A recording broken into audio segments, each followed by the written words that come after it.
I've been waiting a long time for a chance to say this. Stop the presses. Requiescat in pace. Makes him crazy, man. What is a man? It's me, Mario. What a mess. Get over here! Please save me.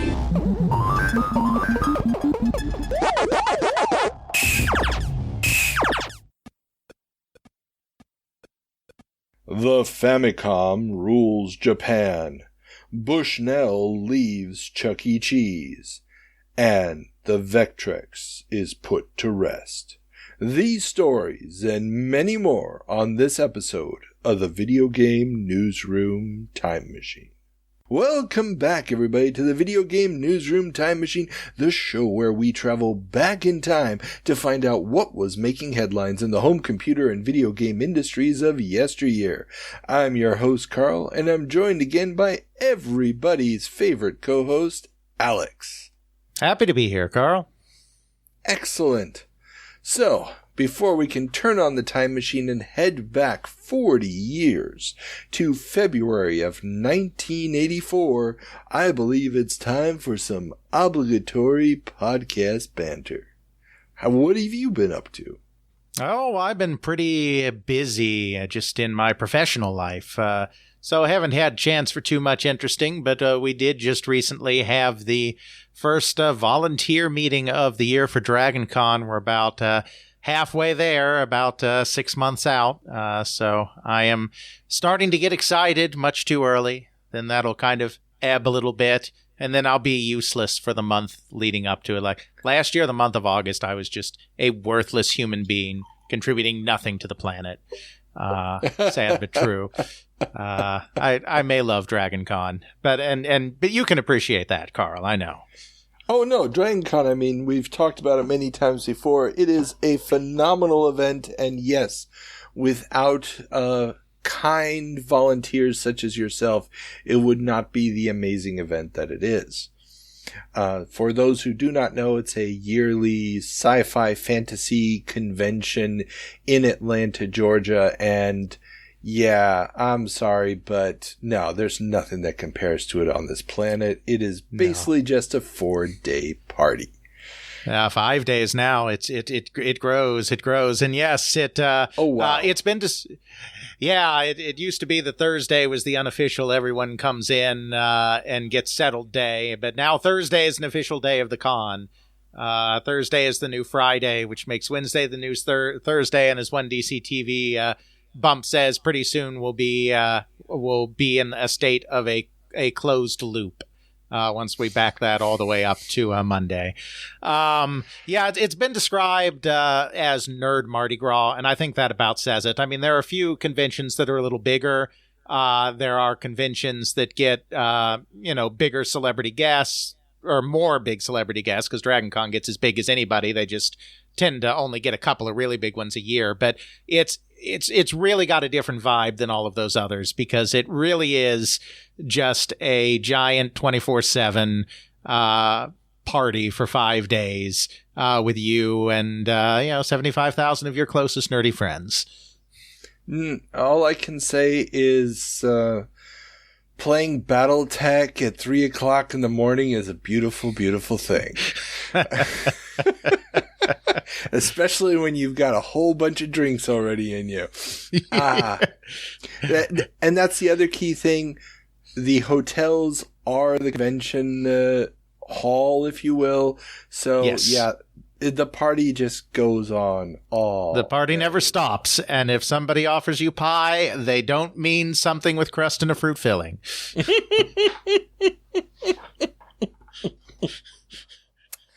Yes. Oh, sorry. So many good memories of that con. Still have the picture of Voltaire licking the side of my face. So, hey, it's all good. All good. Okay, so now, that being said, everybody, we must get into the massive amount of things, although it's probably going to be a relatively shorter episode than normal. I mean, for us, this is like a 15-second ad spot on television or something compared to what we normally do, just looking at the list.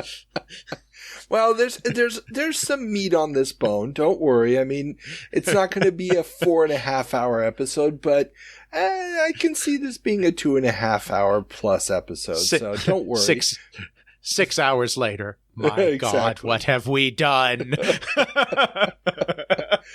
Yeah. So, everybody, the regular disclaimers when we're talking about February of 1984 and all the other February dates that we'll be talking about, we're always dealing with the cover dates of magazines and newspapers. So, obviously, the news may or may not have happened at some point before that. Remember, it's a framing device. Also, if you want to contact us, the email address and all the socials are in the show notes. If you are listening to this on YouTube, the show notes are not always complete there because they exceed what YouTube can put there. But if you look down where it says links, you'll also see a link to the Patreon page where you can see the complete show notes. And speaking of the Patreon page, if you are one of our patron members, you will be able to get the video version, aka the commentated play video of our first segment, the 7 Minutes in Heaven, in which the intrepid co-host must play a game that was reviewed in a magazine dated February 1984 that they've never played before for 7 minutes. And I believe that, Alex, you have something to tell us. That's right. In honor of today's 7 Minutes in Heaven, we do have a special announcement paid for by the campaign to re-elect President Smith in 1984. It's morning again in American media.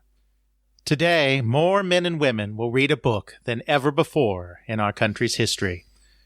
With video game sales at about half the record highs of 1982, nearly 2,000 families today will buy new VCRs, more than at any time in the past 4 years. This afternoon, 6,500 young men and women will discover MTV. And with coin-op revenues back down to the levels just 4 years ago, they can look forward with confidence to the future. It's morning again in American media, and under the leadership of President Smith, our content is prouder and stronger and better. Why would we ever want to return to where we were less than 4 short years ago? That was brilliant, dude. Brilliant. Okay, then I believe it's time for us to play some Campaign 84.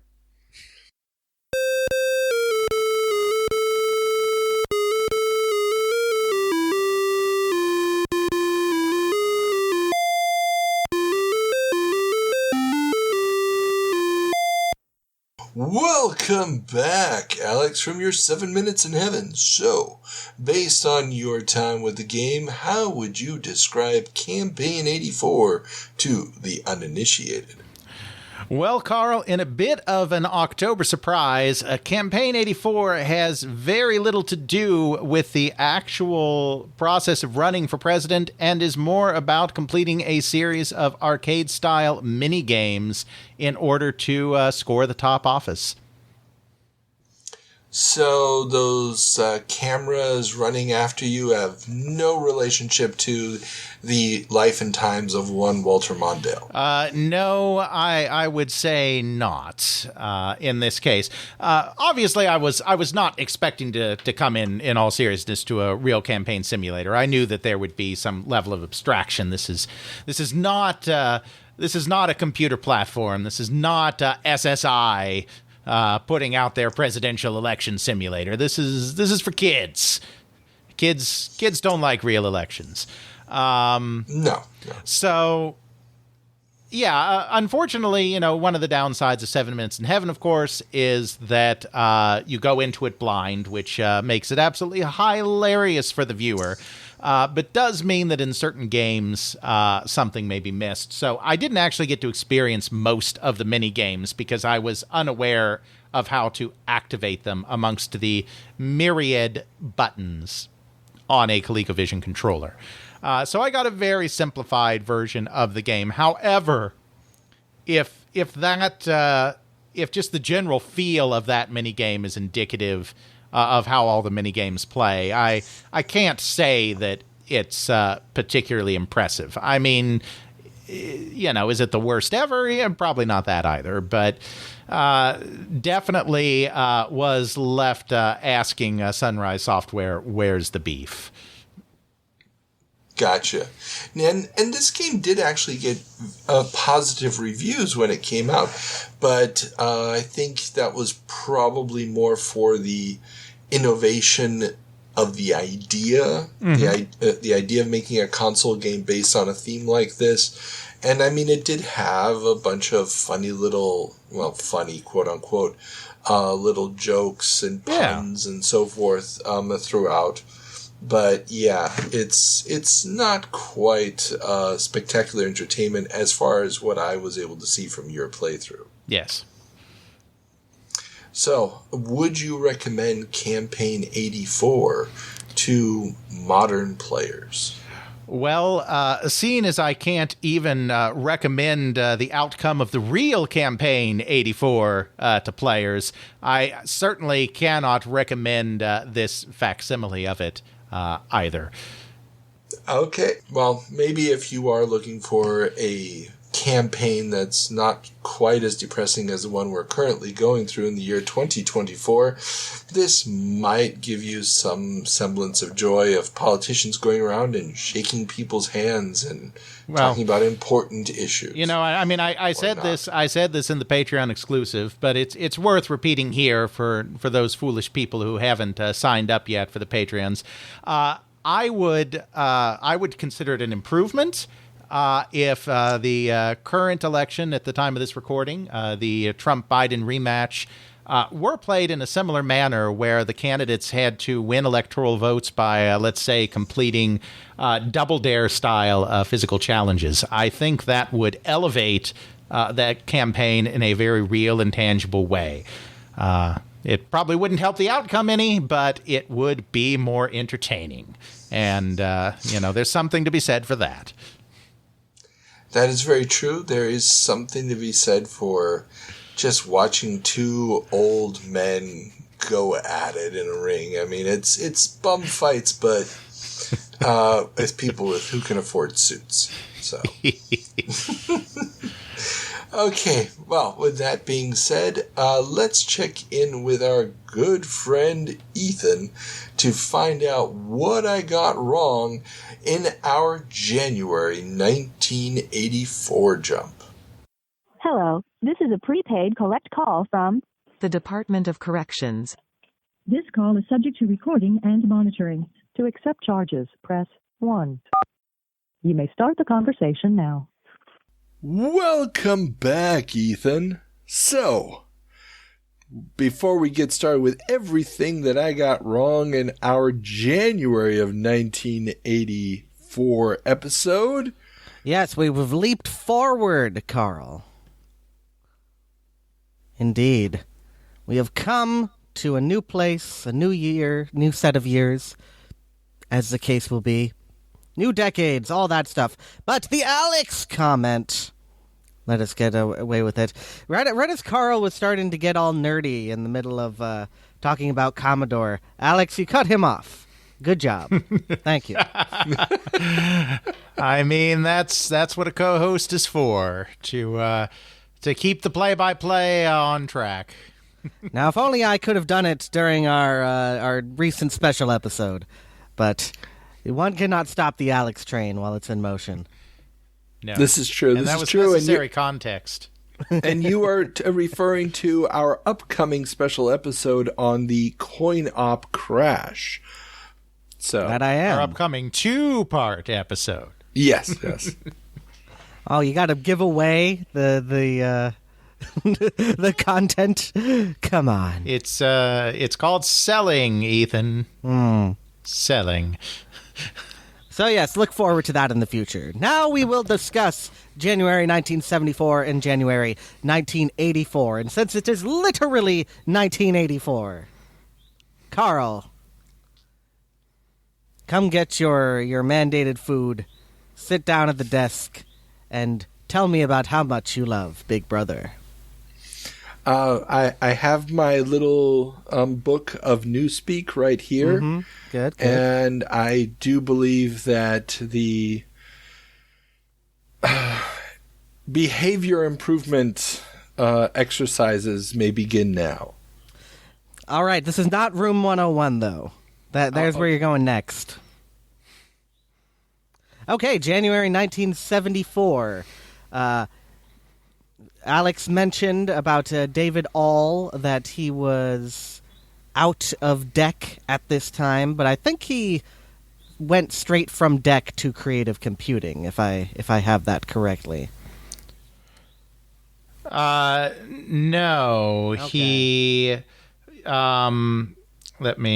I've got this chapter pulled up here. I don't know the month, but in 1974, All left deck and took a job with AT&T as its education marketing manager. Okay. So, down to take on that one, but now you know where All is headed in the middle of this before we get to the first issue of Creative Computing. Indeed. Then to January 1984,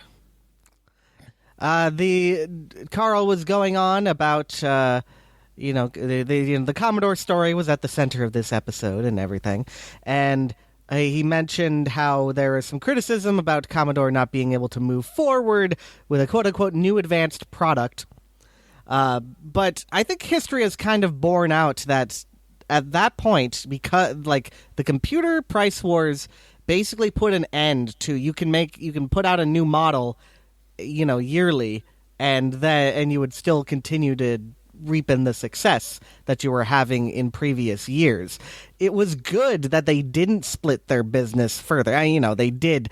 Commodore did, but, in terms of an advanced model of the Commodore 64, you had the 128 out there, but, not a whole lot of people bought that. Well, backwards compatibility would have maybe helped spur some of those sales. 128 well, the 128 was backwards compatible.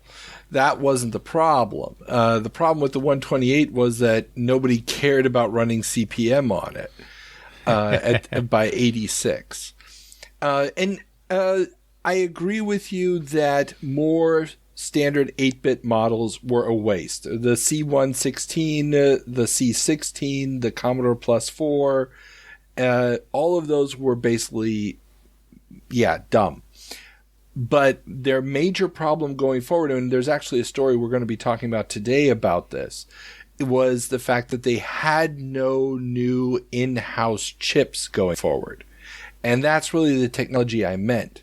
Without a new chip to fall back on, a 16-bit version of 6502 or something, they were going to be beholden to what outside providers could provide, and that was also going to limit their ability to reduce costs, to vertically integrate, and basically have that cost advantage. And that's going to bite them in the ass in a big, big way going forward. Well, I would say a counterpoint to that is that having a unique chip would have disadvantaged them in terms of people wanting to make software for it. Because you had, with the Amiga and the ST, you had people who were able to, reuse code from one to another. And, even though they were big platforms. But let's remember how widely adopted the 6502 was. I don't think the point that Carl's making is that they should have created a special 16-bit processor just for them and locked it away. I think he's saying that they needed to seize the low end of the 16-bit market in the same way they seized the low end of seize the means of 16-bit. Exactly. There's no reason why the 68,000 should have been the winner, especially given its price standpoint at that time point in time.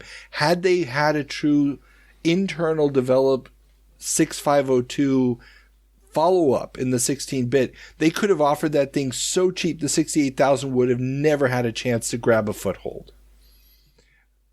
but they didn't. Well, I mean, the 68,000 had been around since 79. Yeah. And had been used in hobbyist applications for a very long time. But basically, all the 6809 people moved over to 68,000s.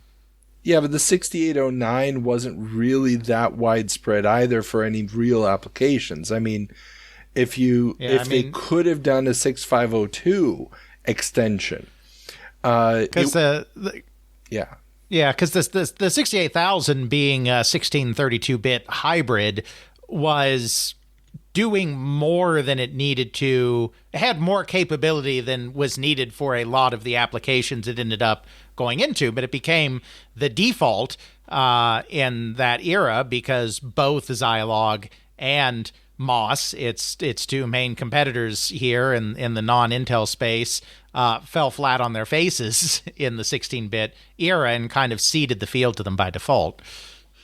Yeah. I mean, and anyways, no one likes the 65C816, so that's the real point we're getting at. Especially Super Famicom / Super NES owners. So, let that debate linger in the air for now, for we do not need to extend the Department of Corrections further than we need to.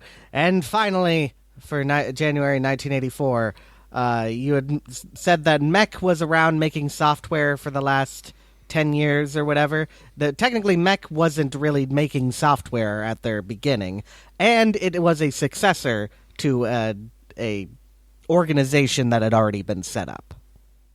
So we were talking about the Minnesota Educational Computer Consortium.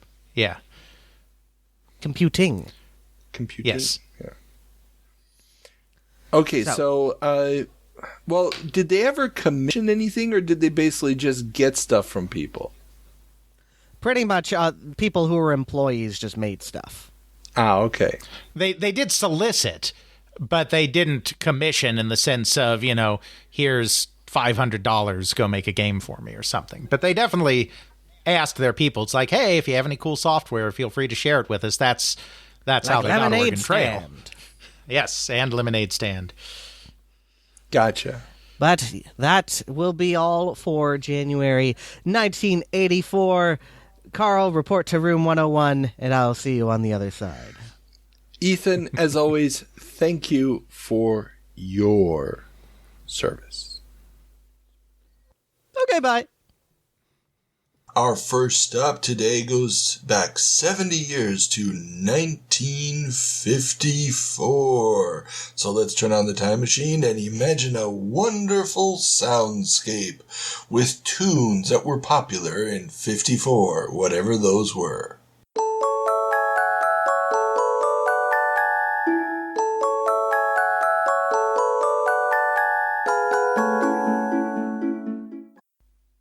Welcome to February of 1954. Alex, what's our first story? Well, it's our only story, really, but anti-comic book bill proposed in New York. The New York legislature in Albany has had a bill put forward which would penalize the delivery of indecent material to anyone actually or apparently a minor. This was put forward in the comic book committee, where they are worried about the, quote, continuing torrent of cheap publications exploiting crime, sex, and immorality, end quote. Yeah, I mean, this is very instructive for what we've been talking about in, I guess, 40 years after this? I can do math. 40 years after this with all of the video game violence controversy, because when we think of mainstream comic books today, we live in a post-Lee Kirby Ditko world. Like, everything is basically based around what they did with superheroes at the beginning of the 60s. Obviously, DC has its own slate, it's doing its own thing, and in some ways very different, more aloof gods than real people with real problems. But even then, DC had to shift a little bit to, account for this new reality that Lee, Kirby, Ditko et al. Had created. And the superhero comic became dominant. But the superhero comic was actually pretty much dead as a doornail in the 50s. They had some popularity before and during World War II, but they were basically gone. And the audience was aging up. It's the same kind of thing. Kids that had discovered comic books in the 30s and 40s were now entering teenage years or young adulthood, and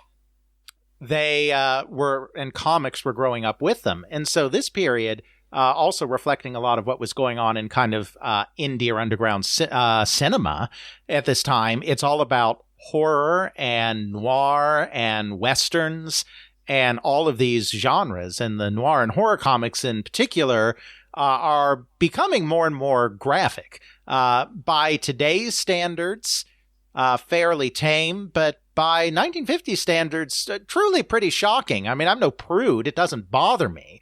But the legislators were right in identifying that something was changing in comic books. Oh, definitely. We're talking the EC Comics here. We're going to be seeing this again later this year when this debate goes truly national with the federal congressional hearings on comics. And it really is one of those things where the question of, how do we shape media, especially media that the general public view is that it's media intended for children. And this is where it's really different from the Hays Code from decades earlier, because comics are still being perceived, even despite what you were saying, where, the people were aging up. During World War II, it was a common thing, GIs wanted comic books. Absolutely. But the general perception, especially of the older generations, the ones who are sitting here in a legislature, is, I still remember buying those for my kids back in the 20s and 30s when they were small. And the idea that this medium could be for grown-ups is literally going to lead to the major publishers of the stuff that's not for kids being forced out of the business. And we're going to see a retardation of this medium in the United States for the next 20 years. Absolutely. And it's really kind of sad, because had they just basically said, hey, if it's for kids, label it. If it's not for kids, put a different label on it.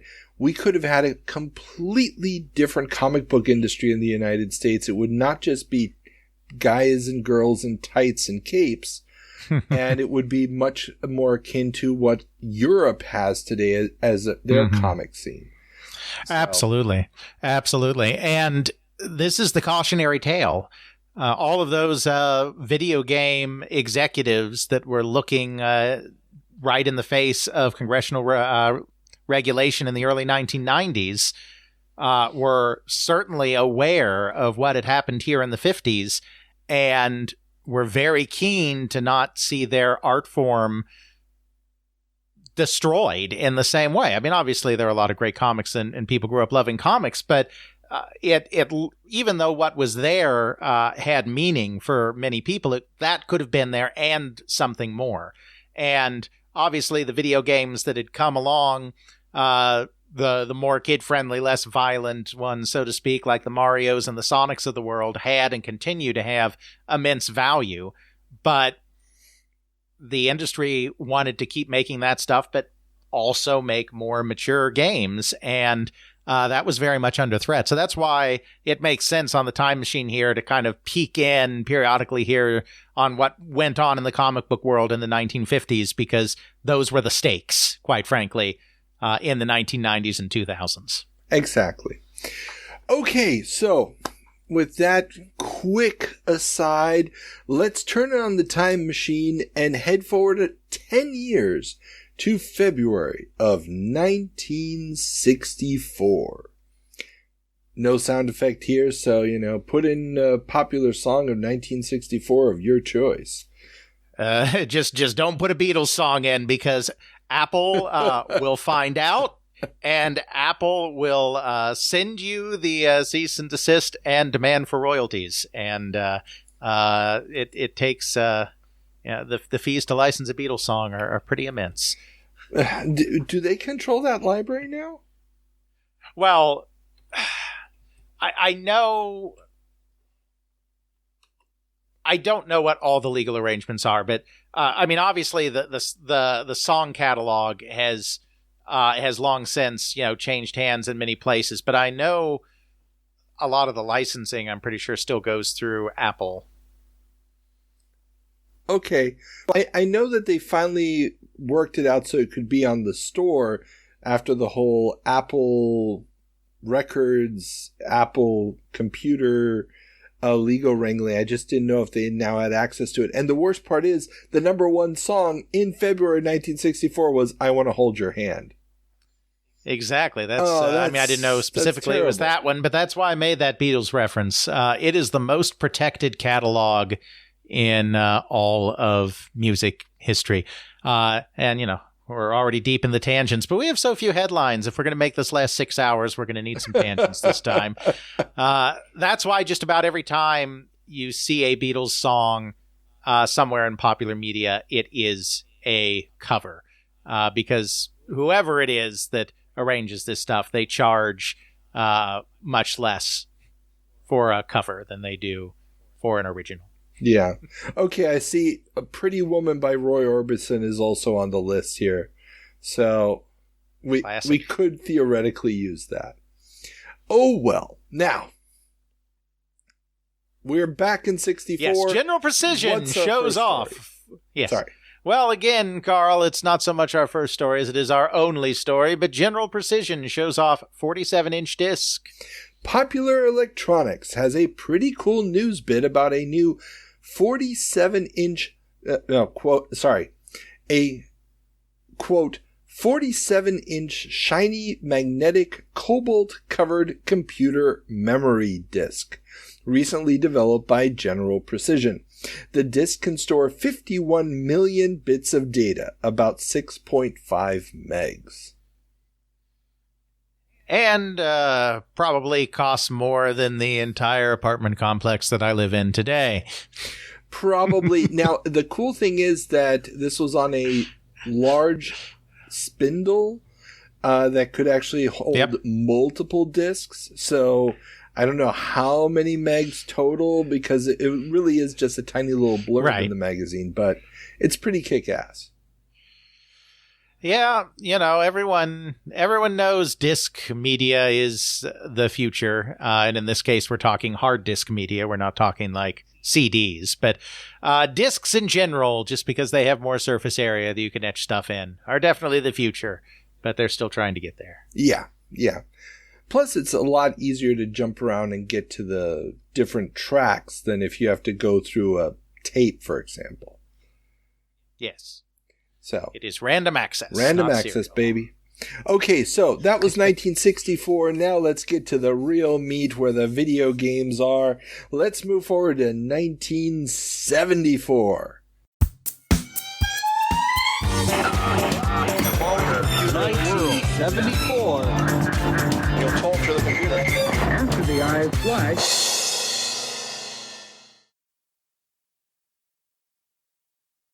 Welcome to February of 1974. Alex, what's our first story? Atari and Key Games arrangement clarified. Atari has declared publicly that the differences which led to Key Games employees leaving Atari have been resolved, and the two companies will collaborate, with Atari offering Key Games financial support, and joint development would begin, including on the abandoned holography project. Of course, this is all more lies. I just love how devoted they were to this deception. And, before we had access to all these cash boxes, before they were all put online, Nolan likes to tell a good tale. And so, you always wondered in the back of your head, it's like, they founded this company, and they did it to get around distributor, but were they really conducting this elaborate subterfuge in the trade press. And now that we have the trade press, the answer is yes, they were. Oh, definitely. I mean, and I've gone on the record on the show that I was skeptical about whether or not, people were tricked by this. Oh, yeah. The more of these stories pop up, and we talked about Quadrapong a month or two ago and stuff. Mm-hmm. But yeah, no, this is a straight up news blurb. You can read it yourself. They're just building this weird narrative, these rogue employees going off and no, now we've settled things and we're working together again. And it's just, and this is coming after they've announced that the one company made something and is licensing it to the other and vice versa. It's like every time they do something that could give it away, then there's another press release to deepen the story. It's weird. Exactly. The timeline is weird. But they really did have to, though, because exclusivity was no joke. I mean, this is how all of these companies operated, and all of these companies kept themselves profitable without having to put too much effort into it.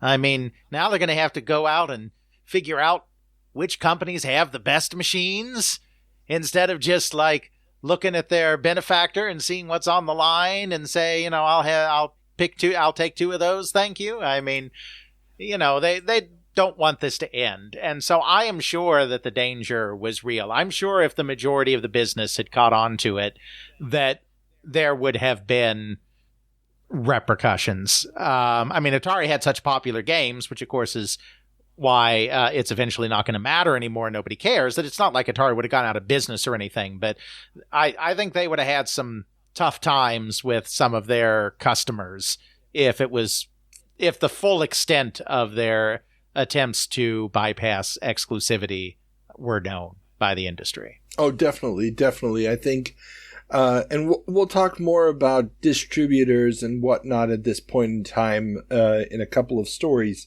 But yeah, or the next story, I really think the distributors would have been up in arms had they figured out what this was, especially in this nascent period where basically video games are, for the most part, just Pong clones, and you could get different games from different people. So yeah. Absolutely. Oh, well, speaking of Pong clones. Indeed, Pong boom leads to arcade bombs. The huge jump in interest in coin-op games has led to a boom in the opening of shopping mall arcades and family entertainment centers. But many of these ventures have been opened by people inexperienced in the industry or with the technology involved, which, combined with some irresponsible credit grants by distributors, including little or no money down for games, has led to a rash of bankruptcies and repossessions. An editorial in Cashbox admonishes distributors to take their responsibility to protect operators and equipment more seriously, to ensure that only those that have a chance at success get into the coin-op biz. It's so funny doing our 74 and 84 jumps together because just 10 years later, the same thing. And, at this point, Pong, even though it's very successful, is such a small part of the overall coin-op industry that there is a crash in 74, but it doesn't really matter to the coin-op industry at large because Pong is not the tail wagging the dog. The way video games 10 years from now will very much be the tail wagging the dog and the dog's owner and the dog's house and the dog city, and I don't know, this metaphor has gone off the rails, but you get the idea. But it's the exact same thing, and of course a lot of this, and it's the same thing in the 84 period as well, is also driven by the unscrupulous biz op or blue suede shoe salesmen who are also coming in, and they're going to small manufacturers who are outside of the traditional manufacturing business and then selling to these brand new operators outside of the normal distribution business and making this glut of inexperienced individuals even worse. So yeah, this is This is 1984 in microcosm, just 10 years earlier. People should have known. They should have. Now, interestingly enough, because Cashbox is a weekly publication for the coin-op industry, so there's a series of these editorials, so there must have been something going on at this point. Another editorial in another issue of Cashbox this month, remember it's a weekly publication, talks about the growing questions operators are asking about whether or not video games are here to stay.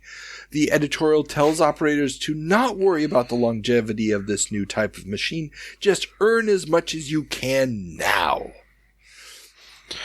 And, you know, that really was CoinOp's approach to things in those days. I mean, there were staple products like pinball that went back forever, but it was a novelty business, and there were a lot of concepts that would become big for a year, 2 years, and then maybe they'd linger on. Maybe they wouldn't completely vanish, but they would no longer be the big hit makers anymore. And, you know, they'd seen a lot of them come and go. And so that's pretty pragmatic advice for the coin-op industry in that period. Just make what you can now and don't invest in case it all falls off a cliff tomorrow. Yeah, and it's also interesting because they mentioned that, you know, there's always those, you know, second-tier operators that you'll always be able to sell this stuff to. You know, there's the guy who, with a couple of locations out in Pocomo, he'll always take it off your hands. So that's right. There's always money in the banana stand, Carl. Exactly. And moving on from CoinOp, we actually get to start seeing a few personal computing stories pop in here now, as MITS introduces Programmer Add-on. Microinstrumentation and Telemetry Systems, an Albuquerque, New Mexico-based maker of calculators and other electronics, has placed an ad this month for an add-on compatible with various calculators of theirs, called The Programmer. The device can store 256 steps, expandable up to 512, to allow for complex mathematical operations. The Programmer simulates key presses. The memory in the device can store up to 64 separate programs and retails for $299.95 assembled, or $199.95 as a kit. The calculators themselves are cheaper, with models like the new 908DM going for just $150 assembled. Save $50 by buying them as a bundle. And so MITS enters our story. MITS, of course, is going to make history about, a little over a year later, at the end of 75. Or is the end of 74, beginning of 75? Yeah. End of 74, beginning of 75, maybe. I don't know. I just work here. I think it's the January 75 issue, which actually goes out in December 74, is what I'm getting at here. With one of the first successful home hobbyist computers. But, you know, this is kind of the low end and the fringe of the electronics business, because all of these fancy new things like programmable calculators are super duper expensive still. Well, the calculator's not so much by 74, which is why MITS may just have to pivot very shortly into something else. But historically, these were products that were very expensive if you wanted something that could do like anything useful. But there's always been a small subset of hobbyists who are like, I just want to experience this technology. I don't care if I can do anything useful with it. I just want to play with it. And so enter hobbyist magazines like Popular Electronics and hobbyist companies like MITS here that fill that niche by providing cheap, often build-it-yourself products that are much cheaper than the real thing, can't do anything worth anything, but at least allow you to play if what your main interest is just the technology itself rather than the practical application thereof. Yeah, and it really is a sign of the times that where you've got that core technology of being able to process data, and being able to expand that so that it's not just the individual functions, but that you're actually arranging them in a very precise method in order to create much more complex expressions of ideas.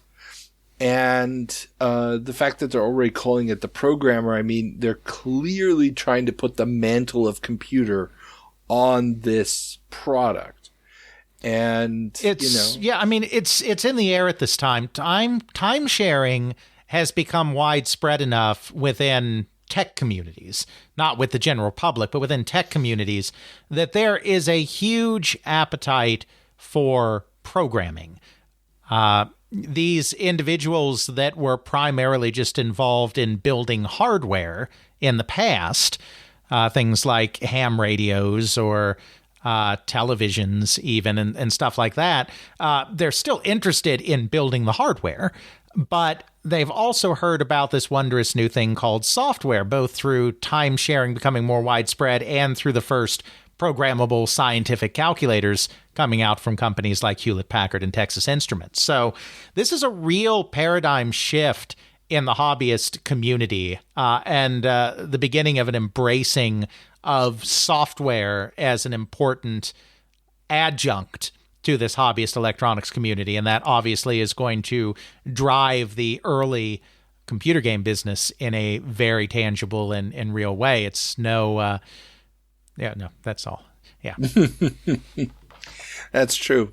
And you're right. The kit thing is making a huge difference. I mean, we talked last month in our 50-year jump about HP releasing a new programmable, but it was using some weird magnetic strips for the recording and all this other stuff.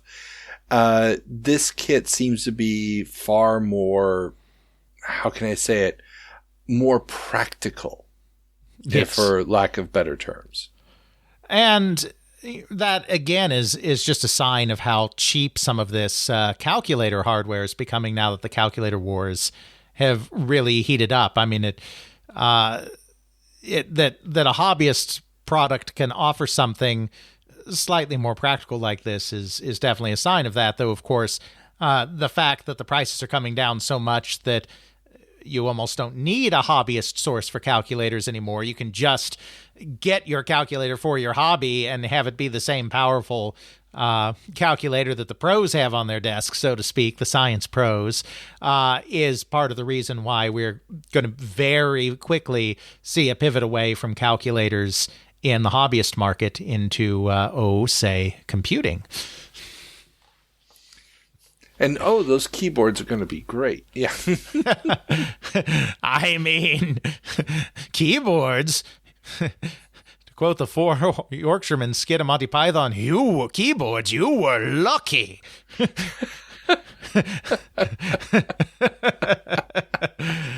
Because that Altair out of the box is just going to have toggle switches. Only toggle switches. But speaking of kits and the continued spread thereof, Sony becomes Heathkit distributor. Sony has signed a deal to sell and distribute Heathkit Electronics kits in Japan.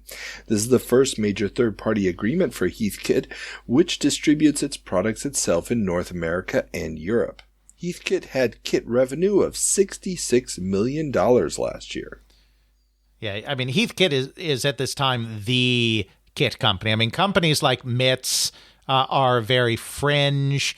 They have dedicated clientele, but it's small. They tend to be doing a lot of contract work for the magazines like Popular Electronics and relying on the publicity from the articles written about their products in those magazines to actually spur mail order sales in small numbers. Heathkit is the one company that is kind of actually able to make a viable commercial business out of selling kits, often targeted at children that are interested in science and electronics. And $66 million in kit revenue, believe me, that's way more than MITS is taken in on kits. And so the fact that Sony, which at this time is not quite the gold standard in Japanese electronics yet, though they're certainly getting there. The fact that Sony is making this deal with Heathkit definitely shows that this growing interest in this hobbyist electronic thing is taking off in other parts of the world as well, not just the U.S. Oh, definitely. And Heathkit is also pushing the boundaries of what some of these kits are. I mean, it's no longer, put a couple of transistors together so you can have a little alarm bell or something. They are getting quite complicated at this point. They are, Carl. In fact, funny you should mention it. What a coincidence. Ha-ha. As we also have this month, Heathkit introduces digital color TV. Heathkit has announced a unique solid-state 25-inch color TV kit that uses digital design techniques to silently change VHF or UHF channels at a touch without knobs, no humming motors, and no mechanical contacts to clean. The TV also displays the channel numbers on the screen along with the time digits using an optional digital clock assembly. Channels and volume can also be changed digitally with a button press. The set uses 19 integrated circuits, 71 transistors, 20 glass epoxy circuit boards, and 12 cables, which still makes the assembly, according to Heath, greatly simplified over standard TV kits. Now, remind me again what company it was that was revolutionizing consumer televisions with solid-state technology during this exact same time period? Could it be a company called Sony? I believe it might be. I don't have any insider info on any of this, but it seems a darn big coincidence to me that Sony is starting to distribute Heathkit in Japan at the same time that Heathkit is bringing digital color TV, something Sony is a huge expert in, to the kit market in the United States. Chicken, egg, licensing, patents. I have no idea how complicated this one is, but you have stumbled upon exactly the thing that I was thinking of when I read these two articles. Indeed. Yeah. So there's clearly something in the air. The question is, who came first? Who has the patents to what? I don't know. That goes a little bit beyond what we're doing here. But, yeah. And it doesn't matter anyway, because neither Sony nor Heathkit are the wave of the television future, Carl. No, the television future this month comes courtesy of Sinclair, which announces Pocket TV. UK company Sinclair Radionics Limited has announced that they expect to release a pocket-sized black and white television set around the middle of the year. The receiver may sell for under $100. Distribution in the U.S. is to be by Sinclair Radionics of New York. Oh, Uncle Clive. Uncle Clive. Every time he introduces some nice practical things that all the kids can enjoy that drives his business forward, he then has to go and say, but you know what would be really cool? X, Y, and Z. And spoiler alert, it never is. And this is one of the prime examples of that. Sinclair is doing a very good business in kits, a very good business in cheap electronic components at this time. And so, as he always does when he has a little bit of money, Uncle Clive has directed those profits into a personal passion project, a small, really small television. And it will not go well. No, this is going to get delayed all the way until 1978. Remember, we're in 74 at this point. This is the MTV1, no relationship to the cable channel. And yeah, it's really not going to set the world on fire. But that has always been Clive's passion. I talk about this in my podcast some, but his goal with everything, whether it be televisions, computers, or cars, his passion has always been make it smaller than anyone else does and make it cheaper than anyone else does. And funny thing about the way miniaturization works, you can make something smaller than everybody else, and you can make something cheaper than everybody else, but you really can't make something smaller and cheaper than anyone else unless you are cutting some corners you really need not to cut. Yeah, that's it. Making stuff smaller usually costs more. Exactly. If you're doing it the right way. Yeah. And he was never quite known for doing it the right way. We'll talk more about that in 10 years. That's right. In the meantime, though, in honor of the year 1984, a very Orwellian 1974 story as Nixon addresses privacy in the age of the computer. On February 23rd, President Nixon gave a televised address announcing that a new privacy committee was going to look into ways to ensure that American exceptionalism would continue in the age of the computer database and that company and government bureaucrats wouldn't use this amazing new tool to infringe on the privacy of citizens. No, that is only for the committee to re-elect the president. Yeah, the irony of the president that oversaw the expansion of the use of social security numbers and then leaves in disgrace due to the whole infringing on privacy. Yes. Can you imagine the plumbers in the information age? I mean, they were so inept at so much of what they did, it would have probably just ended messily. But can you imagine the mischief Nixon would have gotten up to in the information age? My goodness. Oh, geez. Yeah, I mean, it'd be like Trump with a brain. I mean, scary. He just wasn't ambitious enough was really his problem, or he didn't have Gingrich to lay the foundation for it 20 years earlier. But okay, we're getting off topic here. But yeah, so indeed, this was an interesting side note. I couldn't find the video of this address, sadly.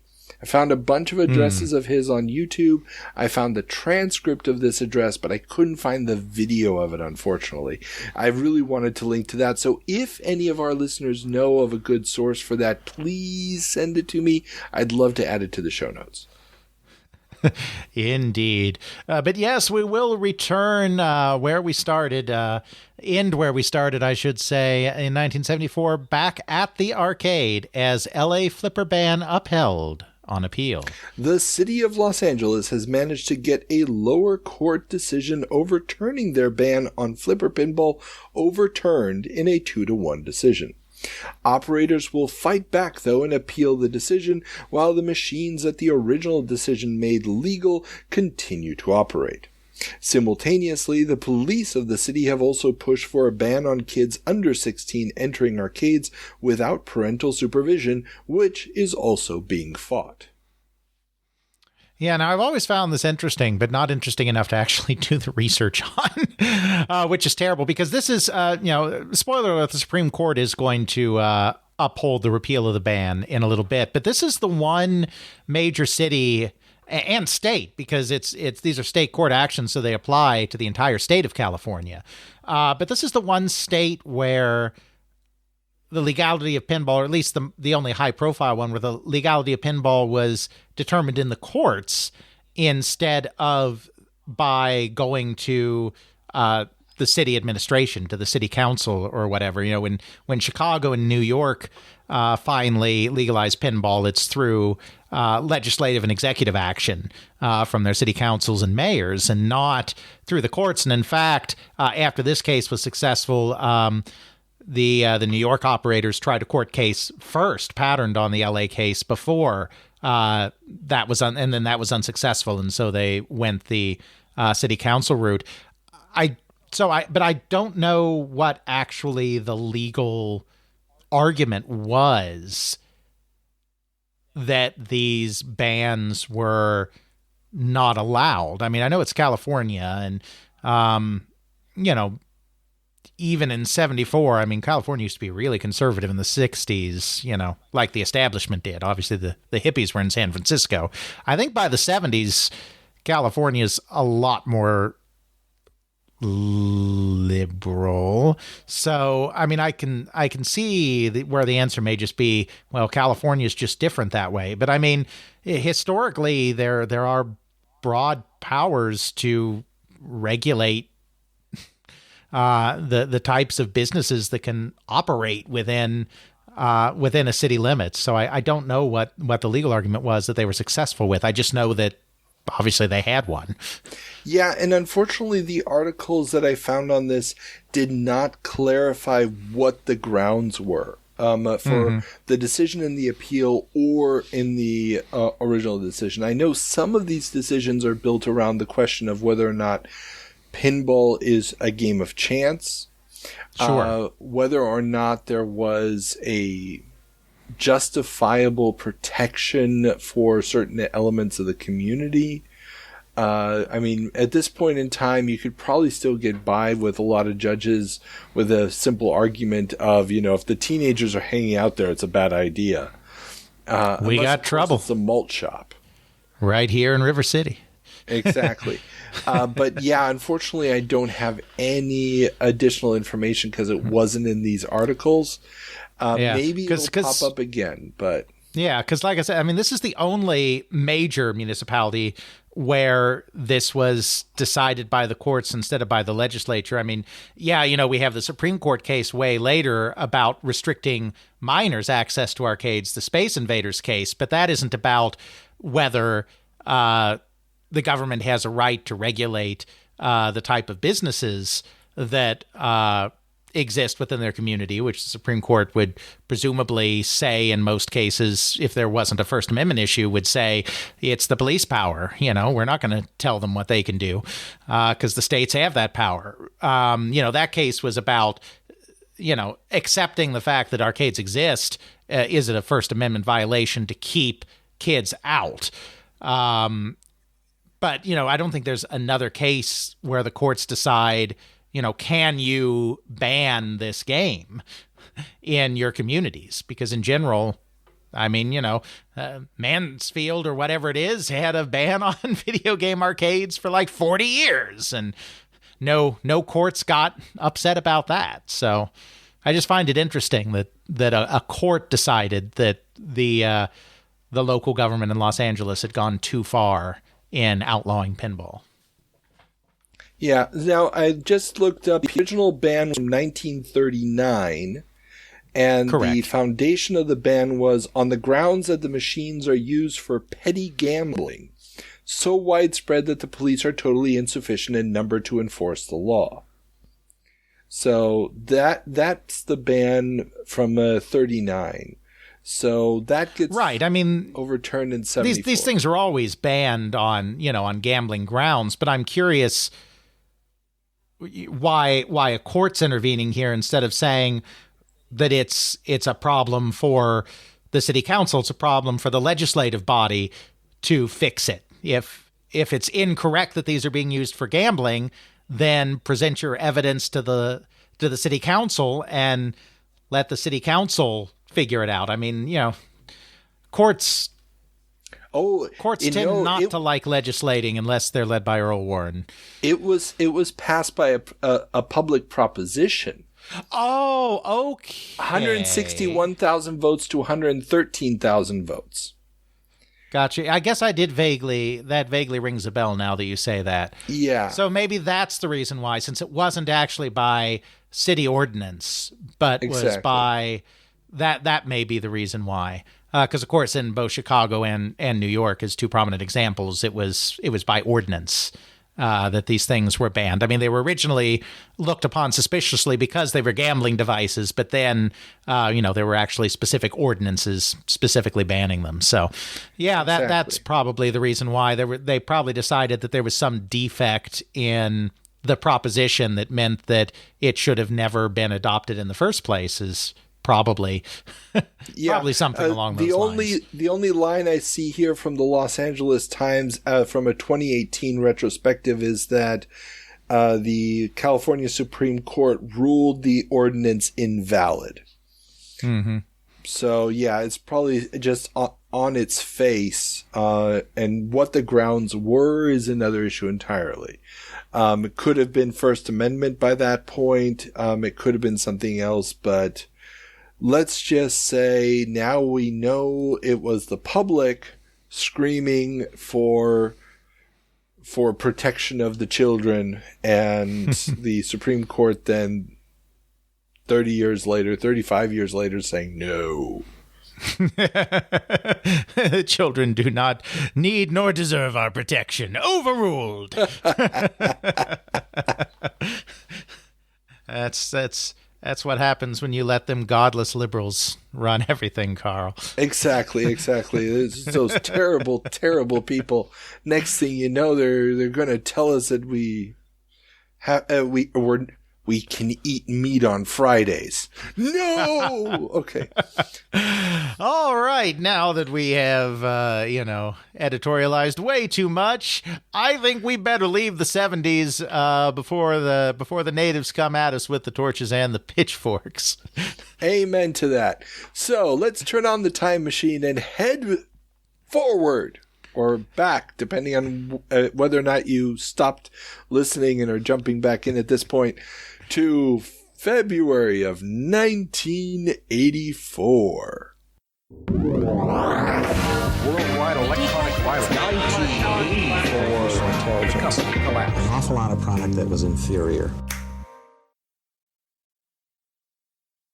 Welcome back to February of 1984. And if you're not old enough to have been here before, well, yeah, welcome.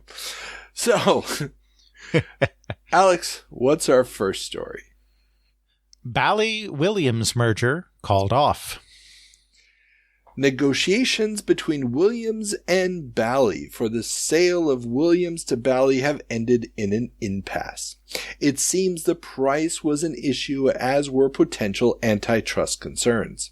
Williams will continue as a coin-op maker, but a lot is riding on the success of their new laser game, Star Rider, as the company's losses have mounted and they have even ceased the payment of cash dividends to stockholders until the situation improves. Louis Nicastro has run out of companies he can spin off to keep his business going. No, it's very interesting because, of course, 4 years from now, how the tables will have turned when, of course, Williams buys the coin-operated business of Bally. But at this time, Bally was the stronger company, of course, because, I mean, even in 88, they were the stronger company overall because they have the slots, they have the casinos in Atlantic City, and they've been diversifying more and more and more, getting into lottery machines, getting into buying Six Flags, getting into fitness centers. Yes, the Bally fitness centers are that Bally. I mean, not anymore, but they were. Whereas Williams had been almost entirely dependent on pinball, had the pinball rug yanked out from under them, had to scramble to get into video games, had a couple of hits there, but weren't well enough established by the time the crash had taken hold to really be that strong in that area.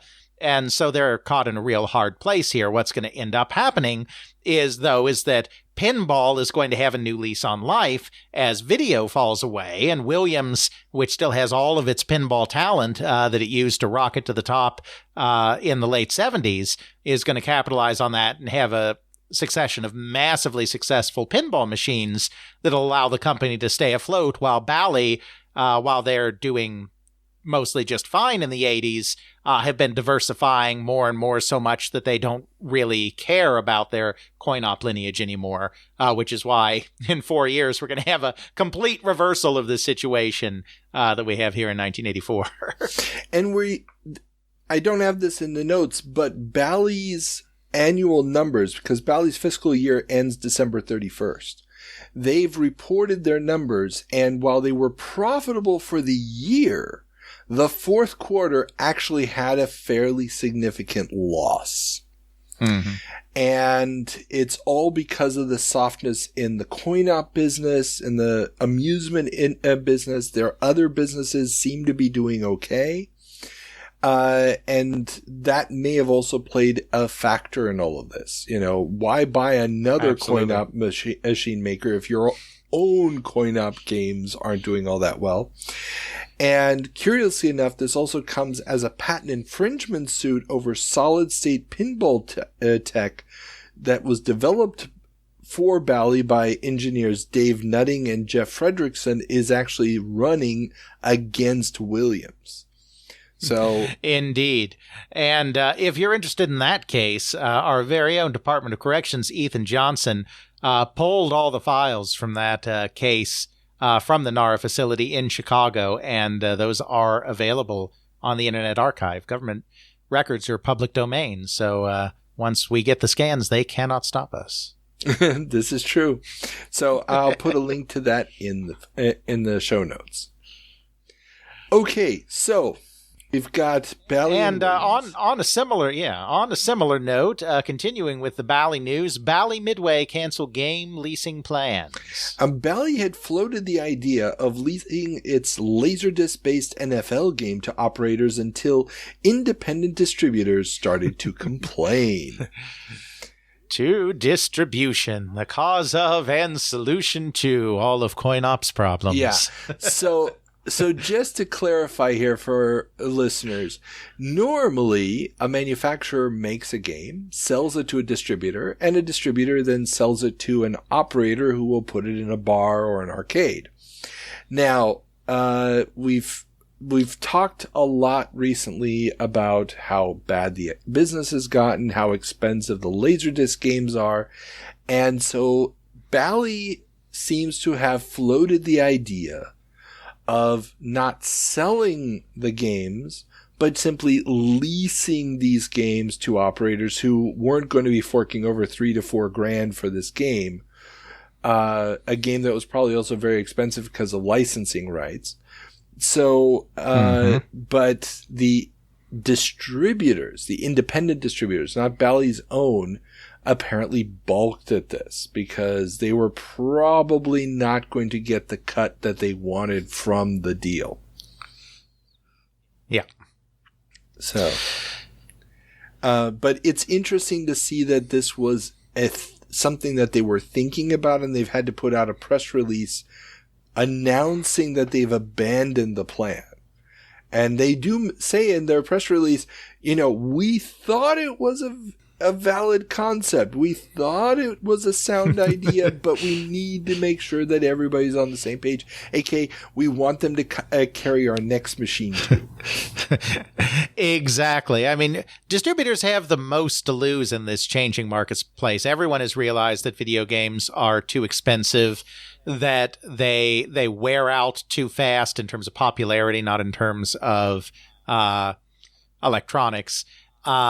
And that something has to give, but the only way really to do cheaper options is to do things that cut virtually all the profit from the distributor. Like, the distributor has no other purpose. I mean, yes, they do other things. They run service schools. They help their local operators service equipment. I'm sure they provide them some route analytics if they collect them and that whatnot. But their sole business is middleman, and the only way to combat this kind of impasse that's going on in the economics that is softening the whole market is basically to get rid of the middleman.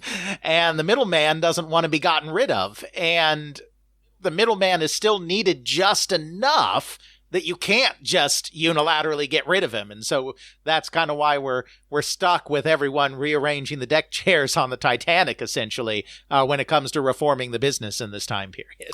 Yeah, and we have to remember, I mean, this is an age before the internet, an age before, you know, online videos and everything else. Hell, a lot of these people probably don't even own a VCR. So if you want to see the latest games, and this is actually something, again, I don't have it in the notes. We've talked about the two competing spring shows that are going to be taking place now in February and March, which one put on by the arcade manufacturers, the coin-op manufacturers, and the other one put on by Replay Magazine. And no, you were right. You were right the first time. Oh, it's Playmeter. AOE is Playmeter's show. Yeah. And the problem here is that a lot of the games that got shown at the AMOA show a few months earlier were still prototype games. And they are actually making the sales argument that if you want to see the actual game in its final form, you got to come to the spring show. And one of the reasons a lot of people are giving for not going, because in the February issue, there's still hotel rooms available, which shouldn't be happening. A lot of operators are apparently, according to Replay Magazine, are saying, why should I go? I can see the latest games at my distributor's showroom. Mm-hmm. And so...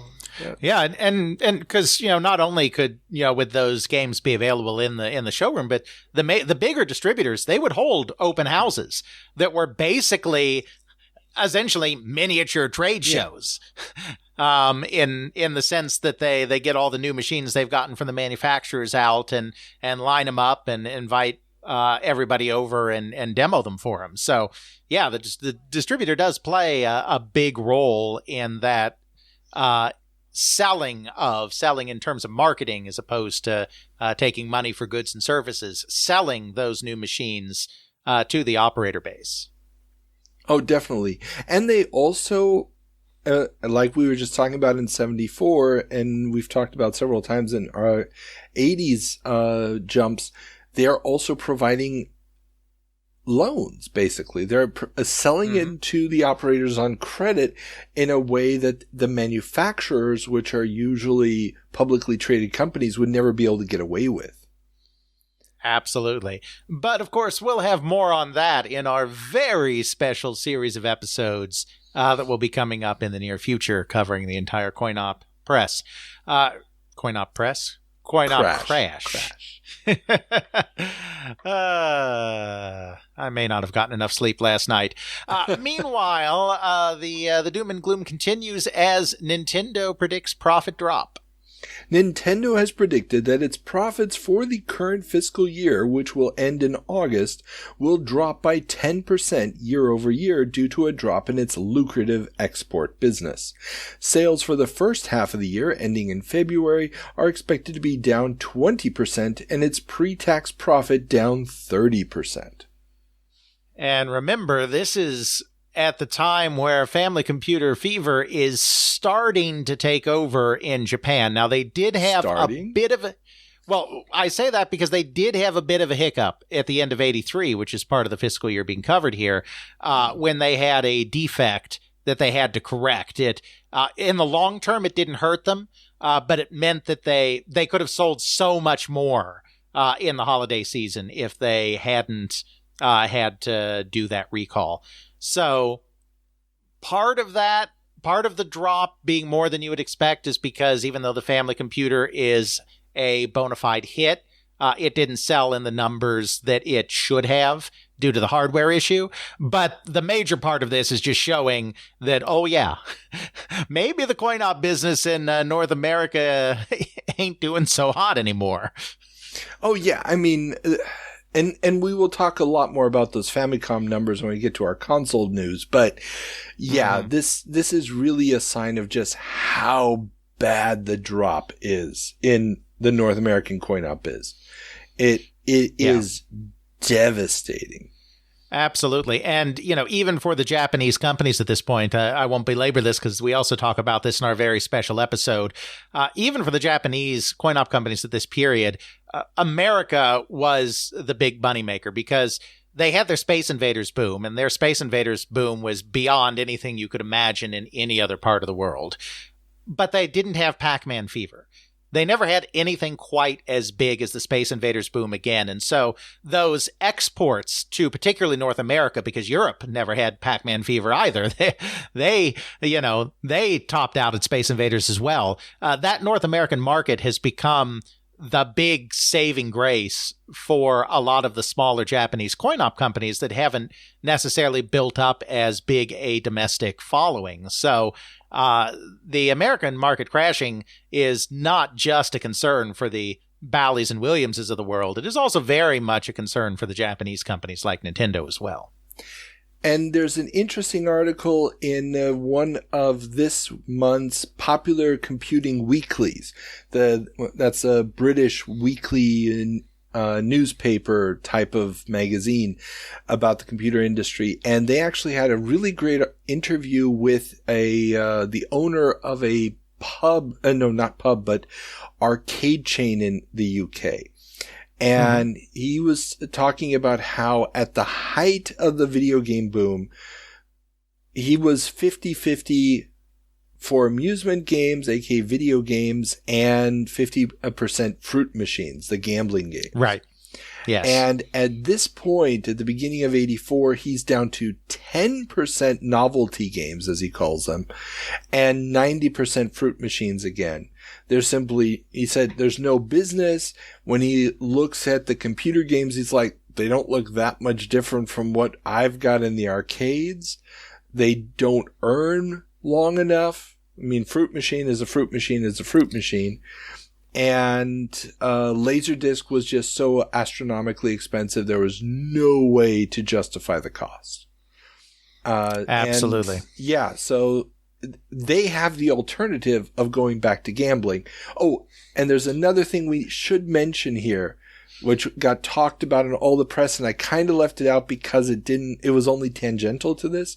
But right after the Super Bowl on CBS, 60 Minutes ran a piece on gray market gambling machines, aka the bar-based digital poker games. Yeah. Well, actually, we should probably stop there because it actually fits in very well with another headline coming out a little further down the line. We'll hold on to that. I'm going to stop you there. Right now, we're going to keep it strictly with the kids and strictly with the family-friendly venues as Nolan steps down at Pizza Time.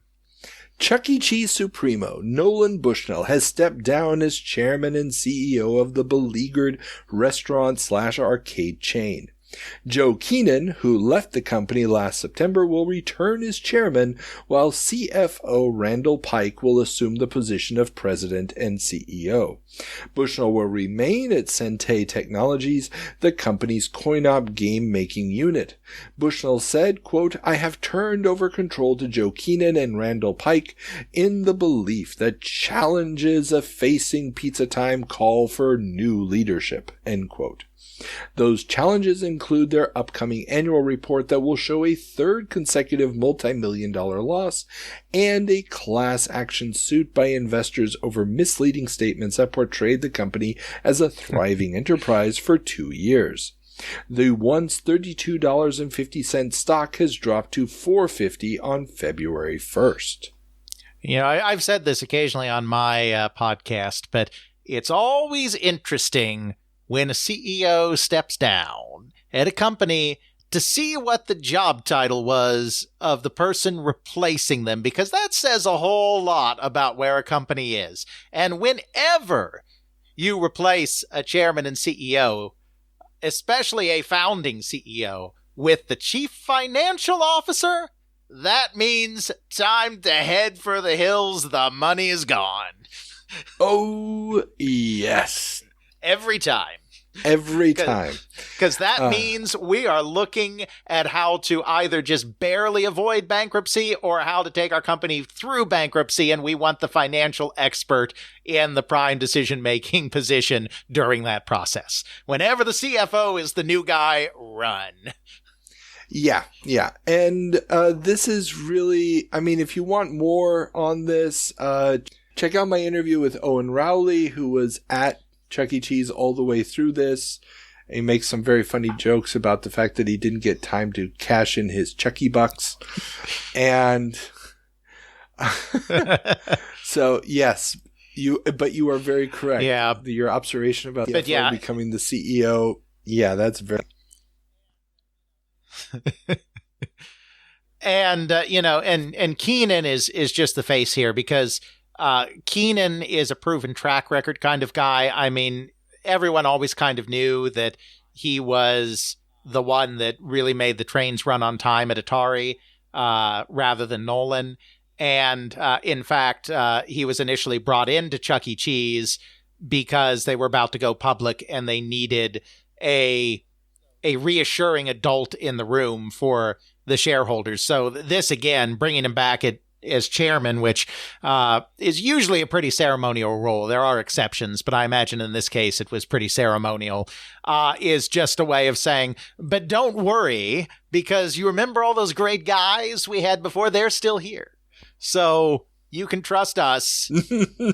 Please don't call in all your debts right away. Thank you. So that's why you bring in the Keenan of it all, because he's long been considered a stabilizing presence and an adult in the room. And so that is a pure investor reassurance step right there. It's not going to help, but it's a nice step. No, but that's the logic behind it. But speaking of these kind of gnarly executive changes, there is more deck chair shuffling at Atari. Oh, yes. Head of Atari Coin-Op, John Farrand, I think is pronunciation. Probably Farrand. He's a Brit, so. Has been promoted to president of Atari Incorporated, while general counsel Skip Paul is now head of the Coin-Op division. James Morgan is still the CEO. Yeah, and this is entirely about trying to cut down on the fiefdoms in Atari, because when James Morgan got there, which he's commented in my interview with me, but he also commented at the time in articles, there were a lot of presidents, because they had the Coin-Op division, which had a president. They had Atari Manufacturing with a president, Atari Sales Company, which had a president, Atari Products Company, which had a president, Atari International, which had a president. And he found a company that was just rife with fiefdoms and internal politicking. And this is his attempt to try to just take control of a little bit of that.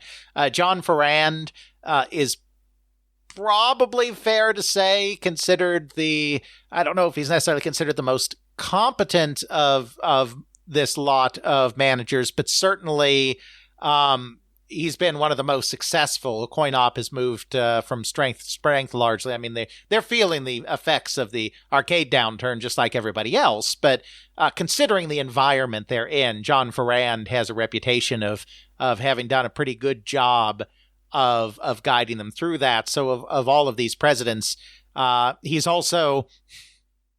Well, no, that's not true. I was going to say he's also a bit more of an outsider than some of them, having come from the British Coin-Op industry before that, but there are a couple of others of them that are also relative outsiders, so I don't think that's a fair statement that I was about to make. But still, this is trying to bring some order to the chaos. And, I always thought it was interesting that they put the legal guy then in charge of the Coin-Op division, but then I interviewed Skip Paul, and, in point of fact, he was a humongous arcade game nut. So it's not... Yeah, he really loved the games. So it's not as crazy as it sounds. He really loved the games, and so he was really interested in taking on the challenge of running the division. I mean, he wasn't embedded in the traditional business of manufacturers, distributors, operators like Farrand was, having been involved in the British distribution for years before he joined Atari, first in International and then as the president of Coin-Op. But he's not just a disinterested suit that's been sent over here to lord over the peons, is what I'm saying. Like, he has a genuine love for this part of the business, and we have to remember he becomes, after he leaves Atari and Warner, he becomes the number 3 guy at MCA Universal. And so, I mean, he is very interested in the entertainment industry in general as well. So there is some logic there, even if it's a bit unusual to have your legal guy come in and take over a division like this. Makes perfect sense when you have that additional background. Or at least some sense. But we do have to remember that Atari is not the only part of the Warner Empire that is involved in coin-operated games, as our next headline reminds us, as Warner sells Malibu. Warner Communications, parent company of Atari, has sold their Malibu Grand Prix chain of miniature racetracks and arcades to a pair of Canadian businessmen who have also entered into a deal with Castle Entertainment to buy the mini golf and arcade company, and will, should the deal be approved by the bankruptcy court in which Castle is currently finding itself, be merged with Malibu under the Malibu name. Malibu had 32 locations at the time of varying sizes, and Castle would be adding to those. There are also several international Malibu locations. Yes. Warner has a toy and entertainment division, and Atari is by far the largest part of that. I mean, by orders of magnitude. But they also had their toy company, Knickerbocker, that was not doing well for reasons that had nothing to do with video games. And then they also had their Malibu Grand Prix location business as well, which, of course, just like every other location, did really well during the boom and is now hurting. And so when it comes time to figure out what to do with this part of the company that's dragging things down, because Atari doesn't actually technically report out its figures separately. I mean, it's technically reported out as part of this larger division. It's just that Atari is like 95% of this division. They're looking at what to do with all of it, with Knickerbocker and with Malibu as well, not just with Atari. And so, of course, once they found a buyer to snap that up, they were very eager to offload that. I can imagine. I mean, and we've talked about Malibu once before in the context of a very tragic murder that happened at one. Yes. But yeah, given the situation that Warner finds itself in and the current status of the coin-op industry as a whole, this is just not something that they want to have on their books, because I don't know what their numbers look like, but this is not what you'd call a great growth business, or at least not one that you want mixing with everything else. No, and of course, as we talked about in our last 1984 jump, we do have to recall that Steve Ross is literally in the fight for his life with Warner at this time. And so any fat that can be trimmed off this thing needs to be jettisoned, any waste, as soon as possible. And this is part of that.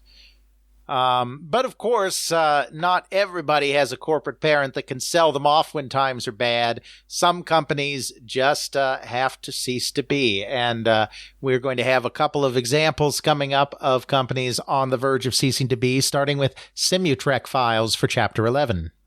Simutrek, the makers of coin-op laser game polygon shooter hybrid Cube Quest, have filed for bankruptcy. The production line has stopped, and President Noah England has left the company. Yeah, they're not coming back. No. This was their first game. Have you ever seen Cube Quest? No, I've never seen one. Keith Smith, no relation, did a lot of research on Simutrek for his work, and so I've read a bit about it, but I've never seen one. I'd never seen it either. I pulled up some video of it because it qualifies by some accounts as the first arcade polygon game.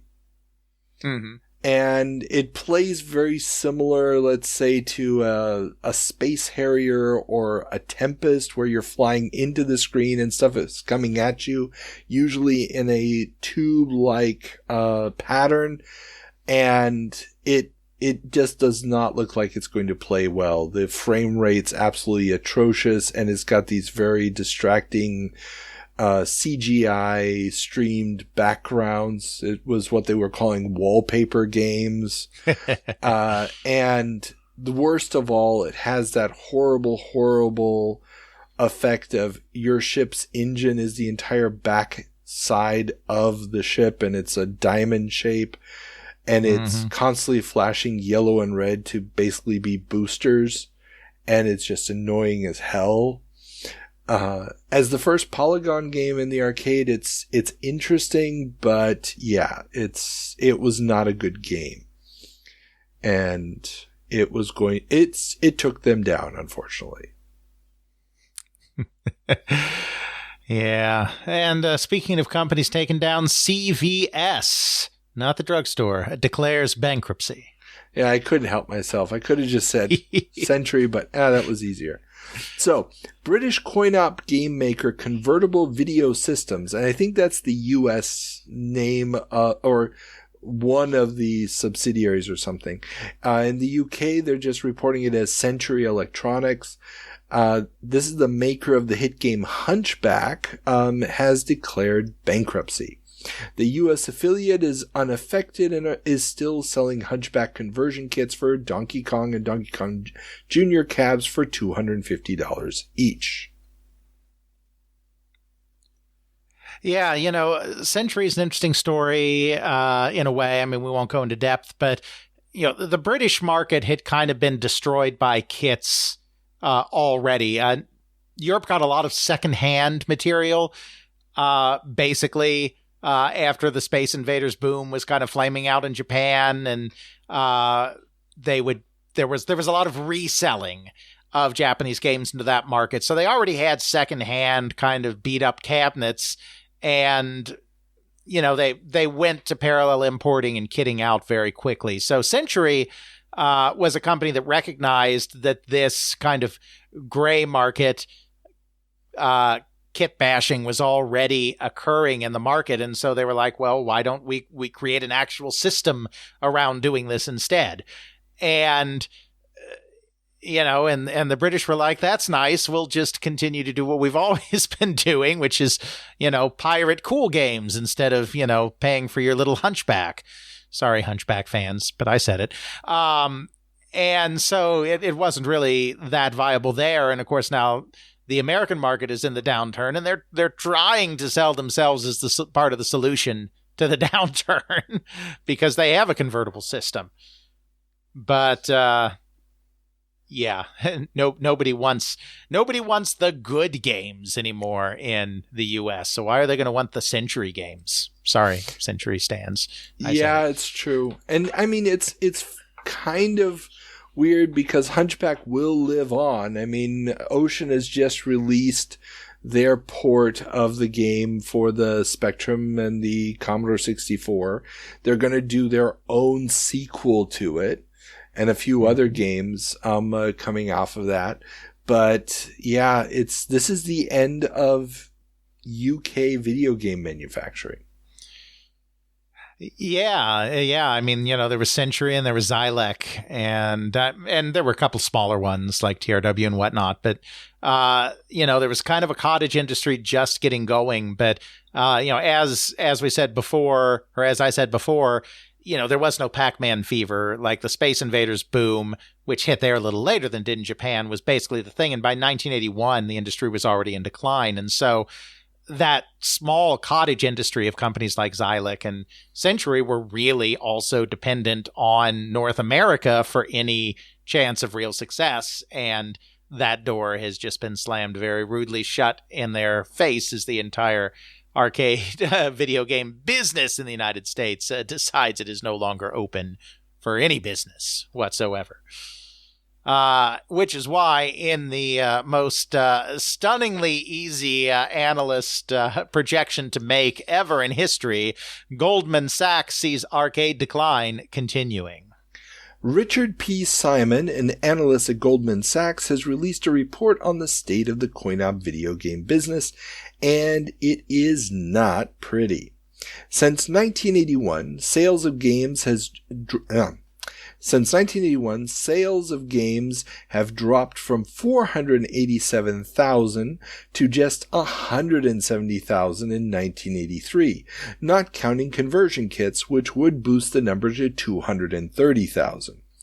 Average per machine coin drop fell in 1983 30% from 1982 levels for a total coin drop of just $4 billion, down from the 1981 peak of $7 billion. He doesn't name just one cause for the decline, but a combination of lackluster technological advancements, relatively small sales numbers for the expensive new Laserdisc games, only about 10,000 units of Dragon's Lair shipped, and increasing competition from console-grown hits like those from Activision, although the coin-op originating hits still make up the bulk of console hits. But the report does say that new tech may just spur things on in 1985. I will save the commentary on all the things this analyst is saying for our very special episode, since we cover that in depth there. The only thing I would really add to that is I was making fun of him for making an obvious observation, but at the end where he says new tech may just spur things on in 1985, he just may be right about that. So this Richard Simon knows a little something about the business which he analyzes, methinks. Yeah, I mean, obviously I haven't read the report itself, but the understanding of what's going on, and there were a lot more numbers actually quoted in this Cashbox article about it. It really does feel like, he understands in 84 you're not going to get anything new. Everybody is too jittery. Nobody's willing to take any risks. Hardware costs are too high. The Laserdisc thing needs to die first.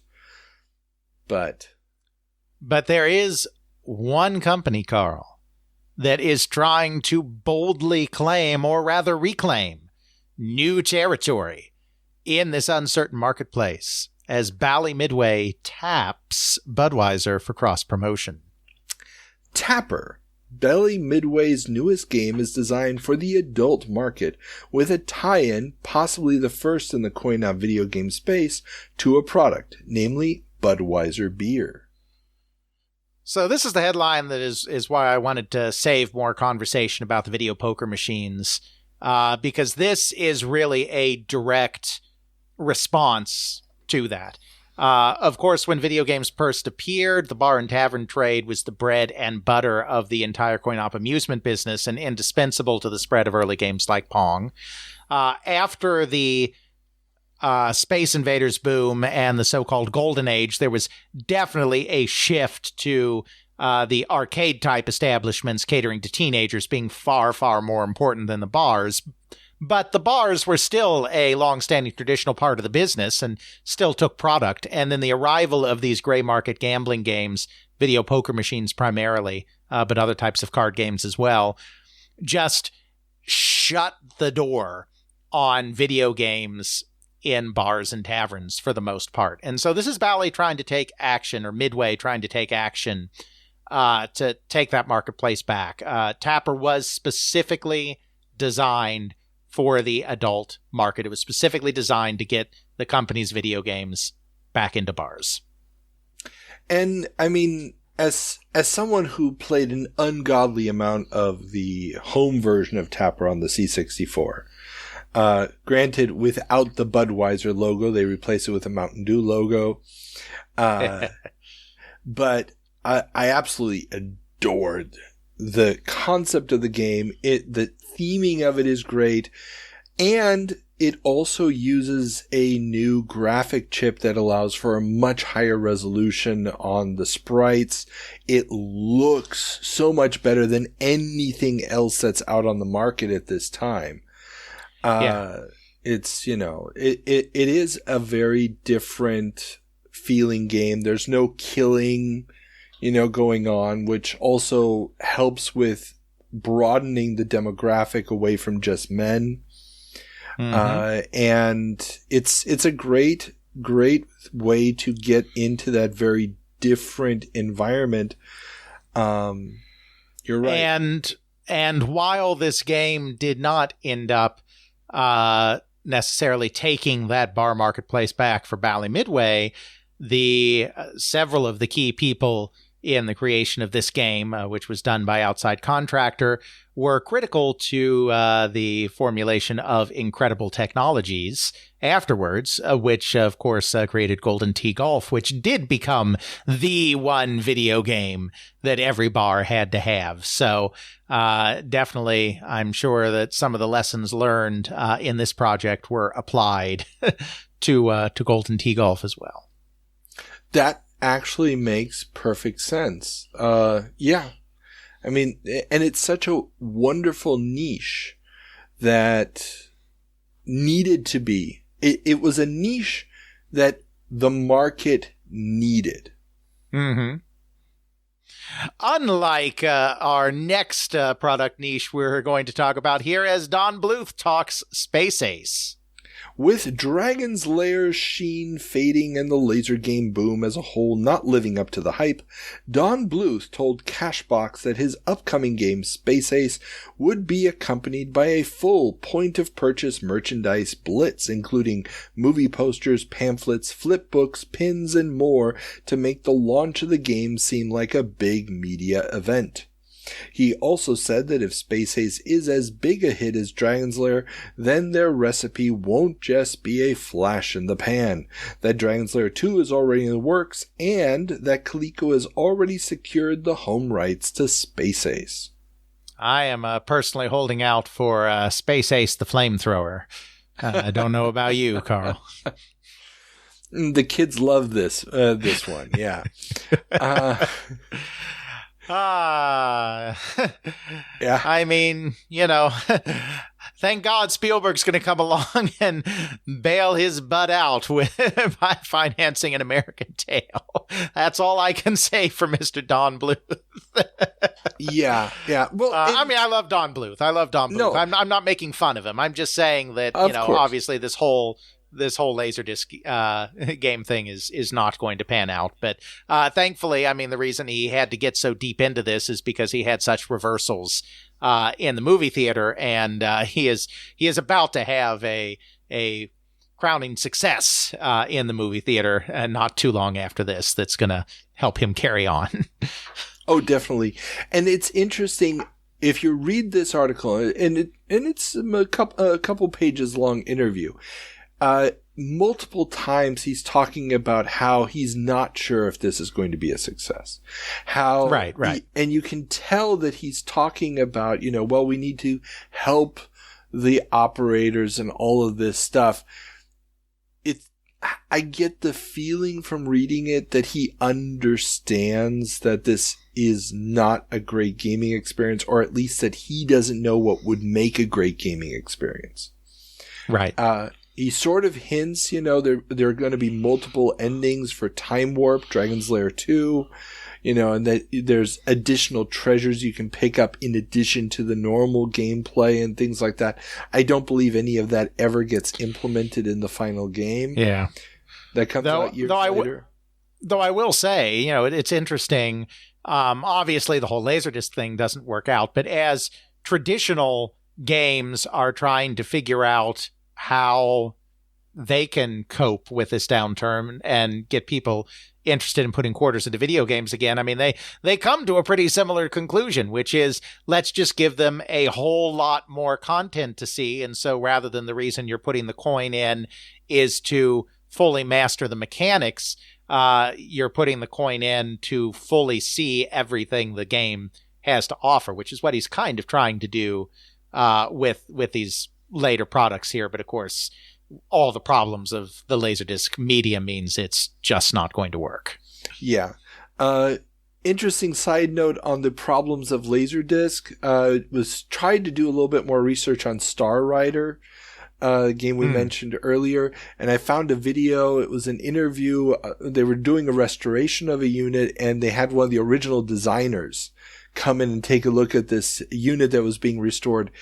And what they actually did was they went to NASA and they got these special shock absorbing rubber feet to put underneath it to try to ameliorate some of the problems with the Laserdisc skipping and whatnot.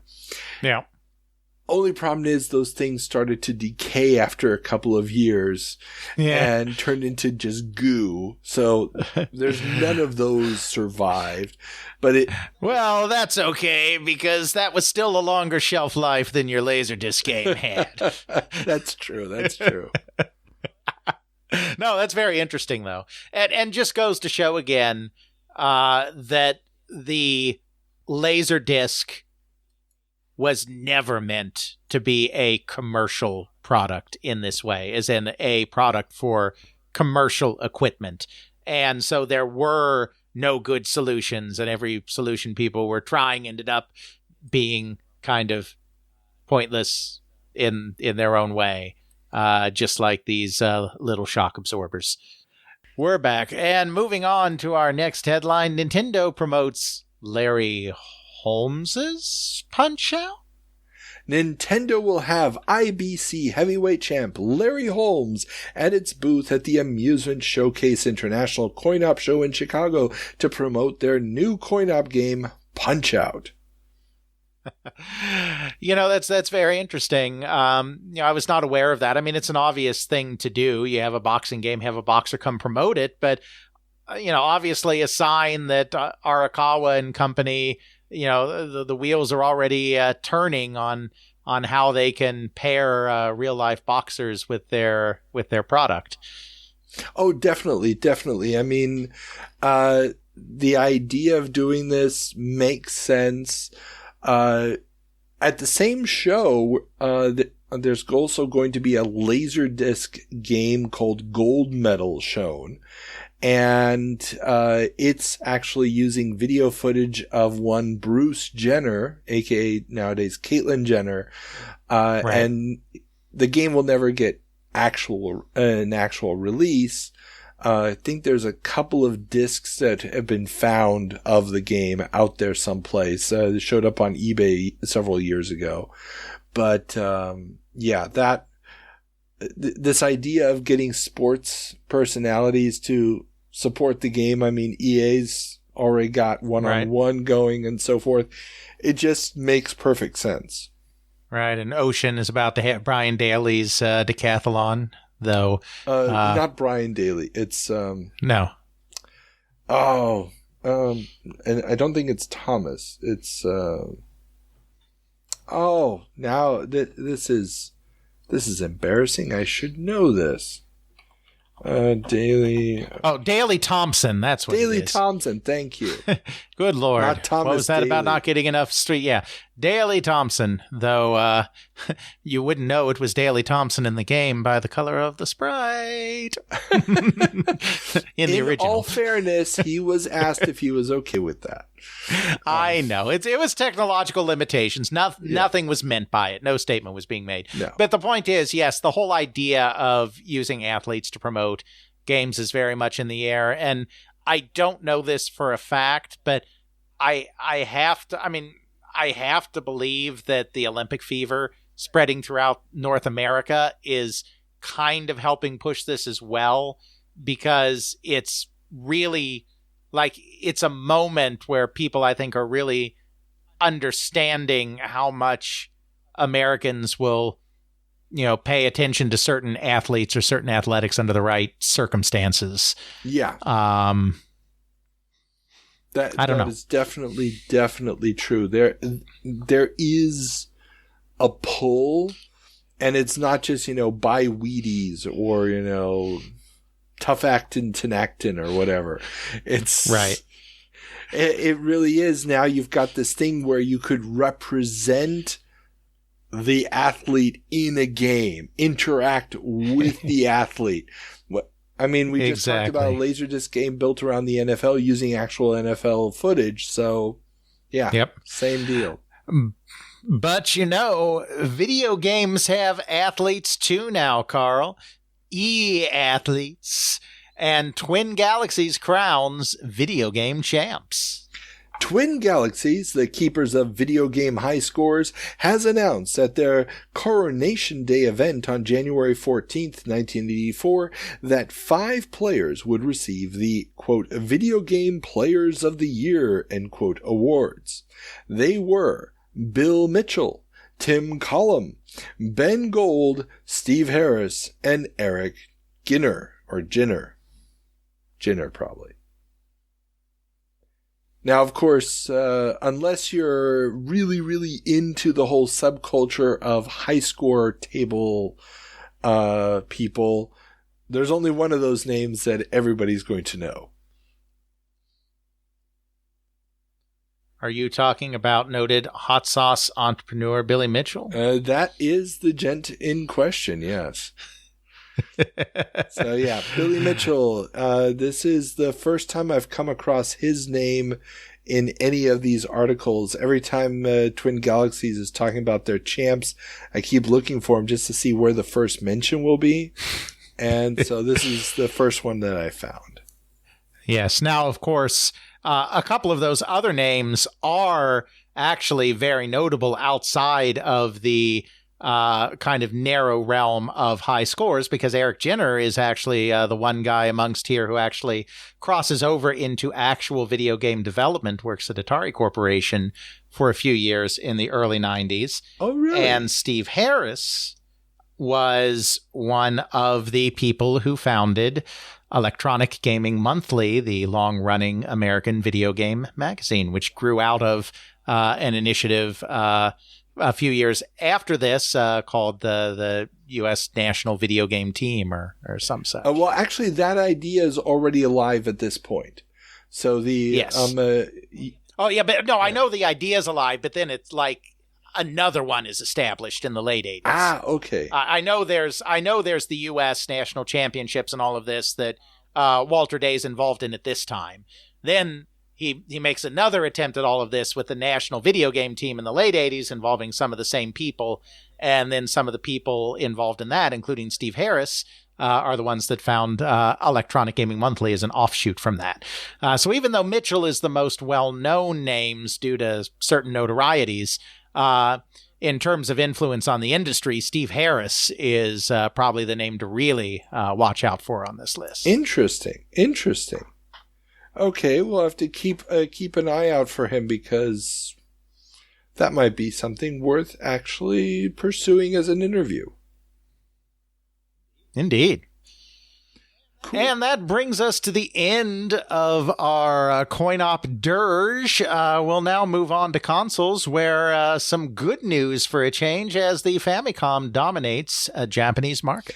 Game consoles came into their own in Japan in 1983, finally topping 1 million units sold in a year, according to the Japan Economic Journal.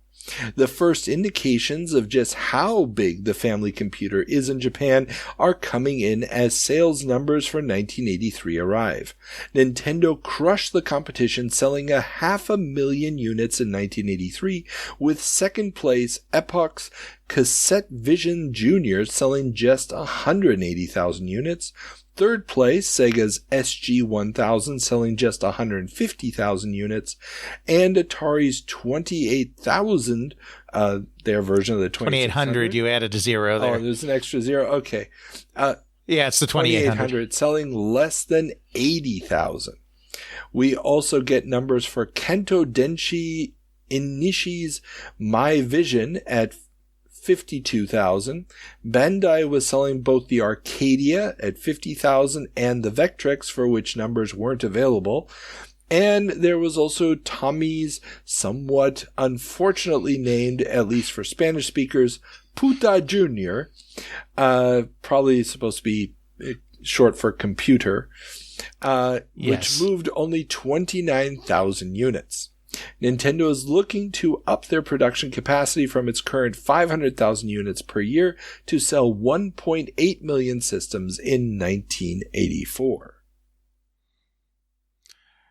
Yeah, and it's not a surprise for a lot of reasons that Nintendo is dominating here, but not the least of which is that most of these systems were basically reactions to the Famicom. Epoch had its Cassette Vision, and then which had been the big fish in the relatively small pond of the Japanese home market before this.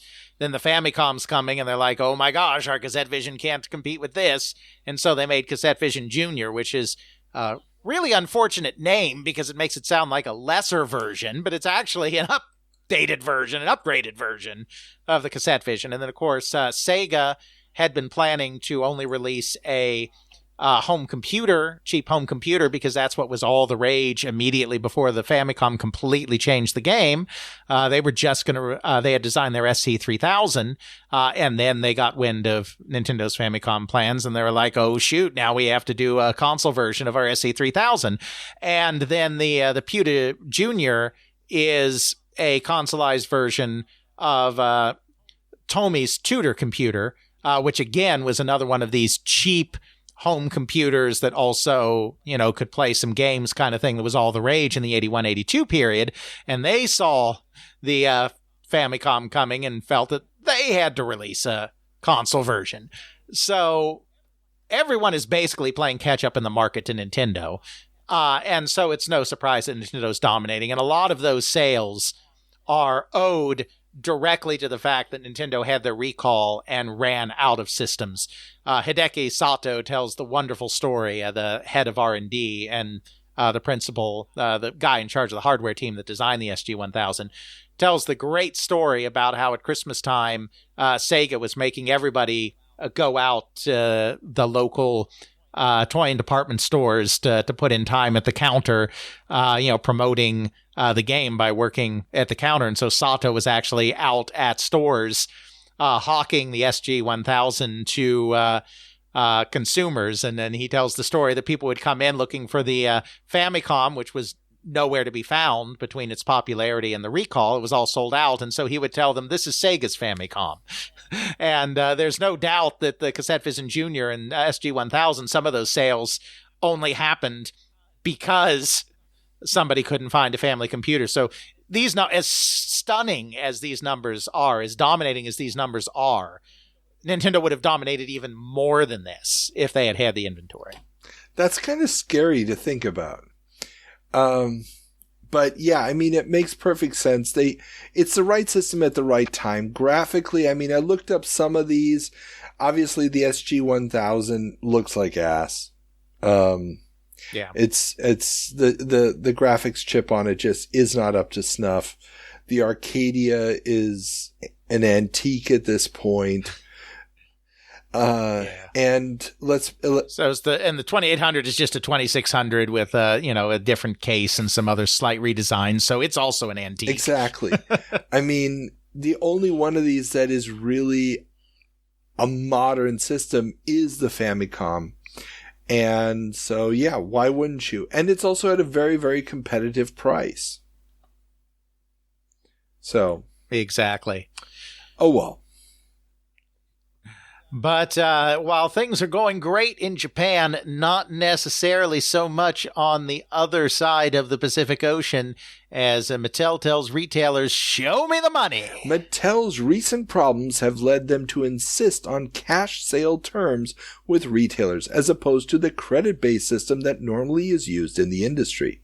Several retailers that the Computer Entertainer newsletter spoke to at CES saw this as a reason games may not get stocked, to say nothing of the utter lack of third-party support for the Intellivision.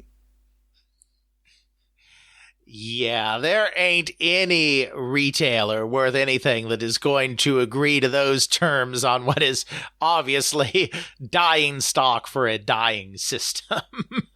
Yeah. Oh, my goodness. Well, and this is also a little bit of an overlap because these are messages coming out of the CES that happened in January. But we already saw last month notices in the New York Times and so forth that basically made it clear the Intellivision is already dead.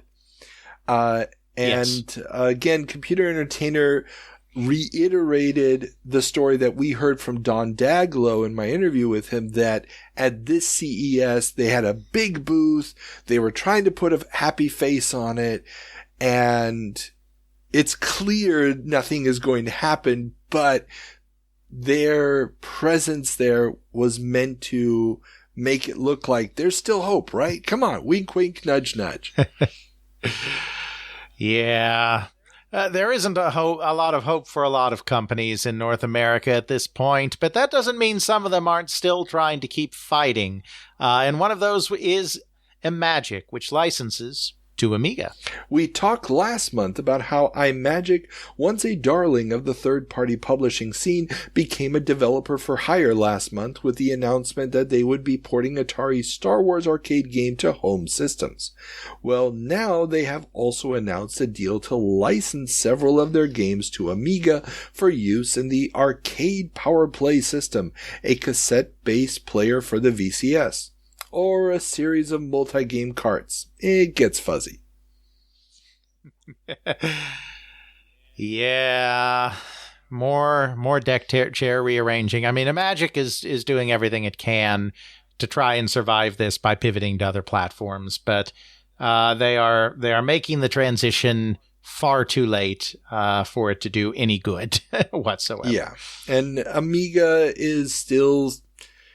all their plans for financing Lorraine are falling apart, one after the other. Yes. So the cassette system will not show up. They'll reuse the name for two-sided carts, and only a handful of those will actually see production. Once upon a time, they were falling in love, Carl. Now they're only falling apart. Oh, nice one.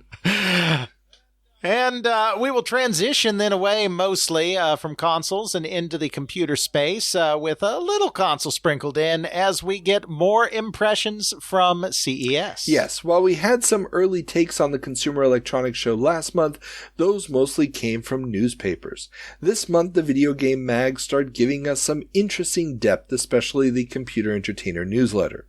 The Coleco stand was all about the Atom, but as the convention went on, more and more of the Atom test units seemed to be shutting down or crashing, and this was without anyone getting allowed actual hands-on time with the machines.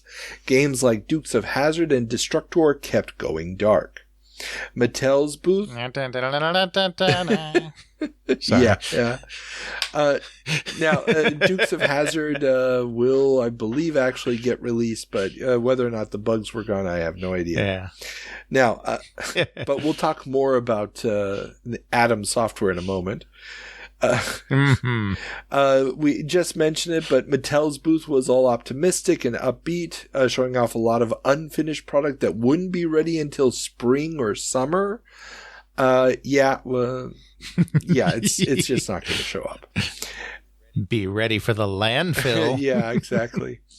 And I think we mentioned it last month, but they announced ports of the Masters of the Universe game, especially for the ColecoVision.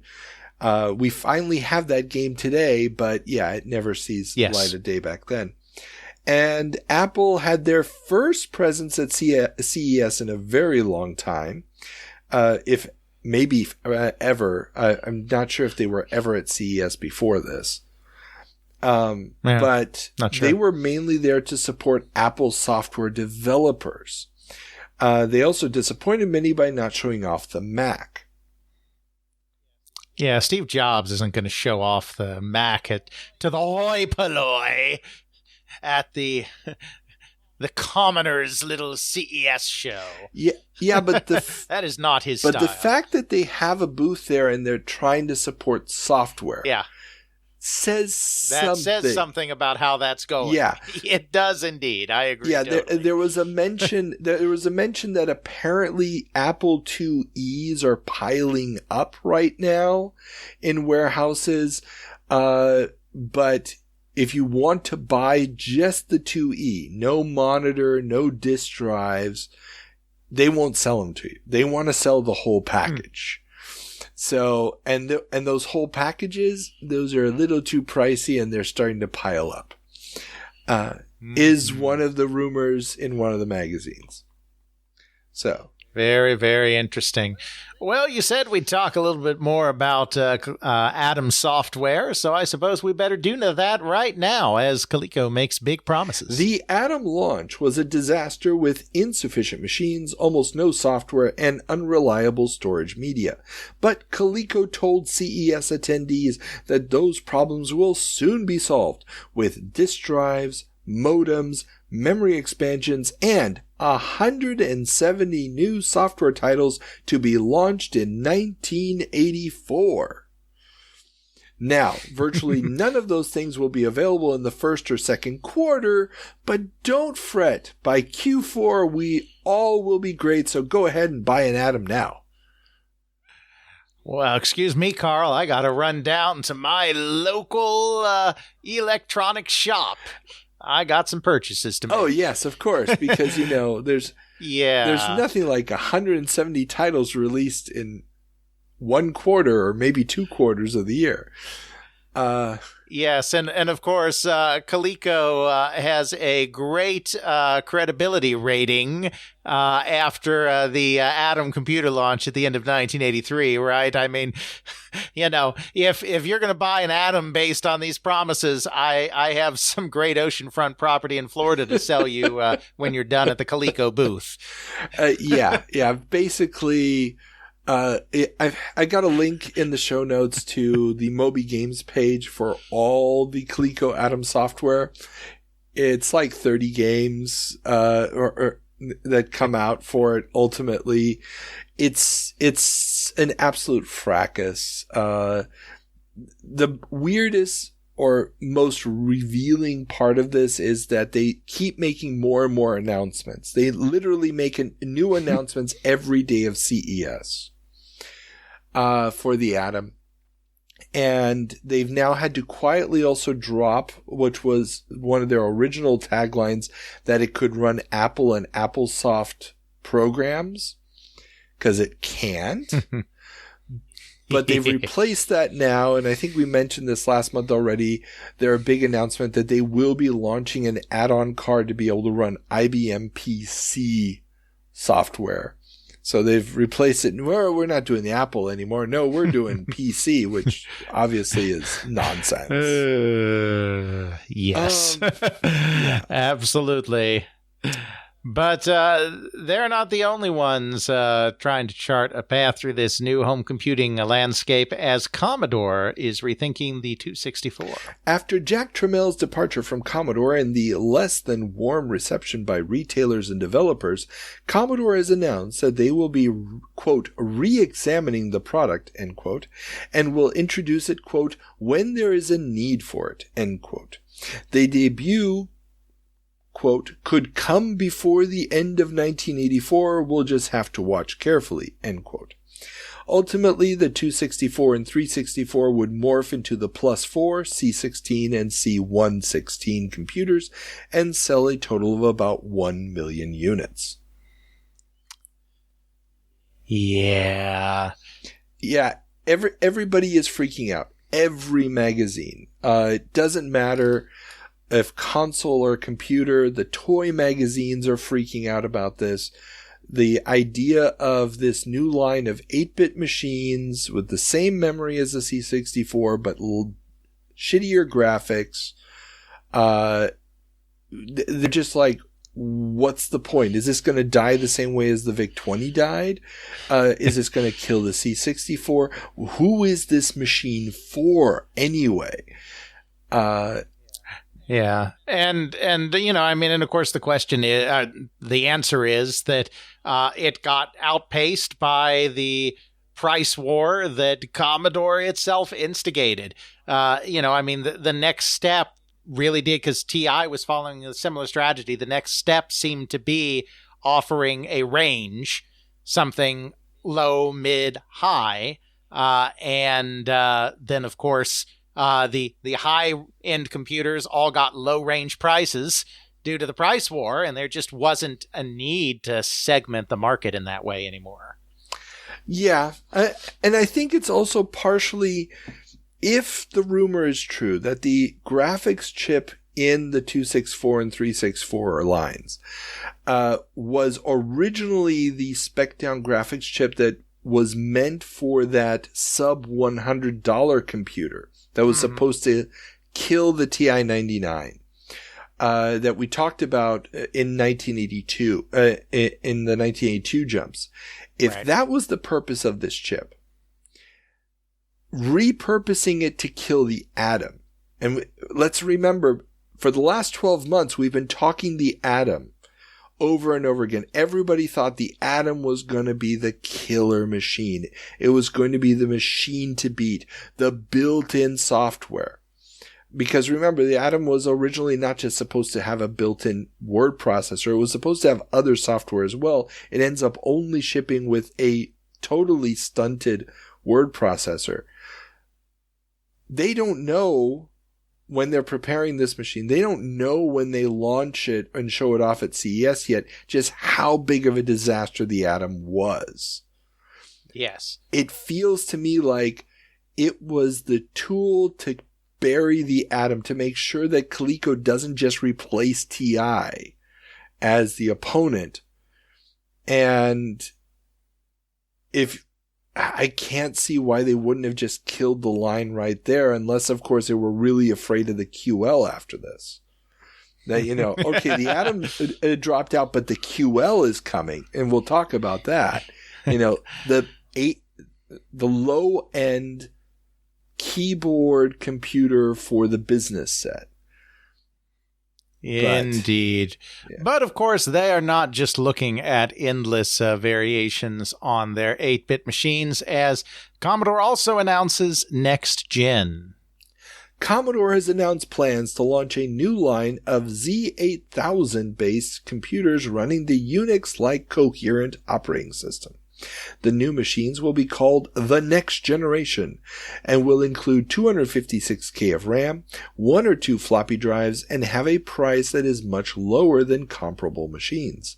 This would be the first time that Commodore makes a machine that did not feature a 6502 variant.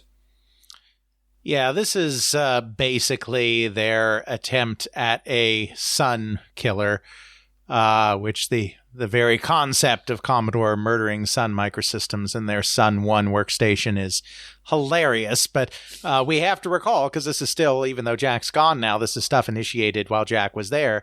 Jack is very much always the dog chasing the car, and he always wants a cheaper version of what someone else is doing. And right now, in the scientific and technical fields, the high-end workstation is all the rage. It's essentially a personal computer, but a lot more powerful than the personal computers you're finding in the home or even in the typical office, run with 16-bit processors and running the lingua franca of the academic computing world, Unix. And so that's what this is really a response to the Sun 1 workstation. Well, but I also think that it's supposed to be a replacement for the PET. And here's the indication. It was going to go into production in the German facilities. Sure, but if it was just a straight-up replacement for the PET as a business computer, it wouldn't be a Unix-like system. Unix is really the language of, or the operating environment, of the workstation. So that's the giveaway that they're trying to hit the workstation market is this Unix-like operating system they've attached to it. That's true. Then again, they needed something that already existed that was going to be compatible with the Z8000. Mm-hmm. And CPM would have been a tough bet, especially because they probably didn't want to have to pay for the licensing fees. Yeah.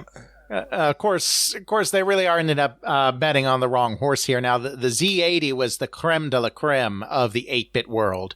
It was by far the favorite processor of programmers. It ran pretty even with the 6502 in terms of actual products using it, just because the 6502 was cheaper and also very well designed. But, if you held a gun to most programmers and hardware engineers' heads and said, which one do you really like more? At this time, most of them would have probably said the Z80. So it would make sense to back their 16-bit successor, the Z8000, but just as Commodore fell on its face trying to advance to 16-bit, and in their case, they never got one out, but so too did Zilog, and the Z8000 did not end up setting the chip universe on fire in the same way that its predecessor had. That is very, very true.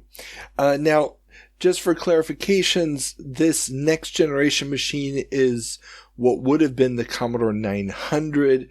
They make about 50 prototypes, never actually gets launched. It's basically dead in the water. Indeed.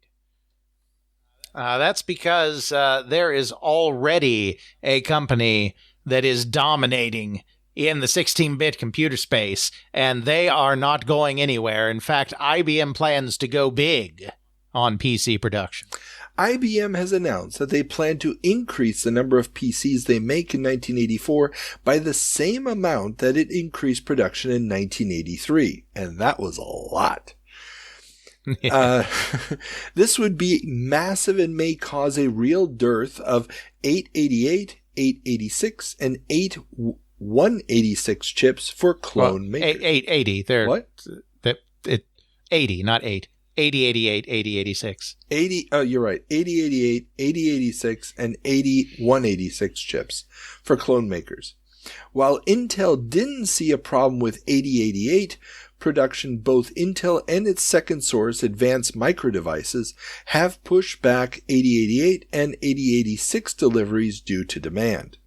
Intel did say they don't think they'd be able to produce more than 1 million 8186 chips, which are becoming popular with clone makers for being faster and integrating the functions of several ancillary chips, but AMD plans to have their 8186 production up and running later in 1984 and plans to double production of the 8088.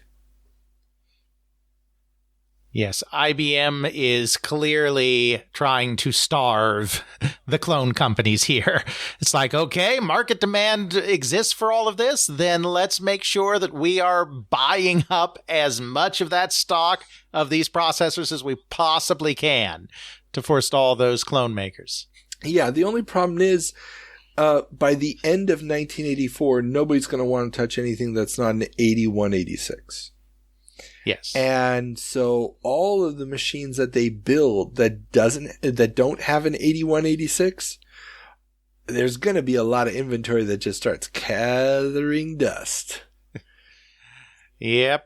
And all this does is really establish AMD, which at this time is a happy second source partner to Intel, but when Intel decides a couple of chips down the line to no longer second source its products, becomes something entirely different. And in the process, sees the beginning of the longest running lawsuit in the history of Silicon Valley. But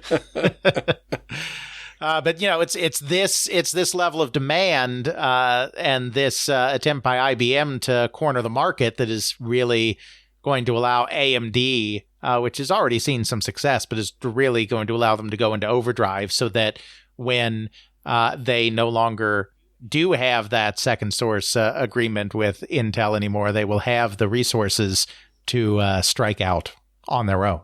Oh, definitely. And there's just so many new clone makers popping up every month. I don't bother covering them all at this point just because it's so all-encompassing.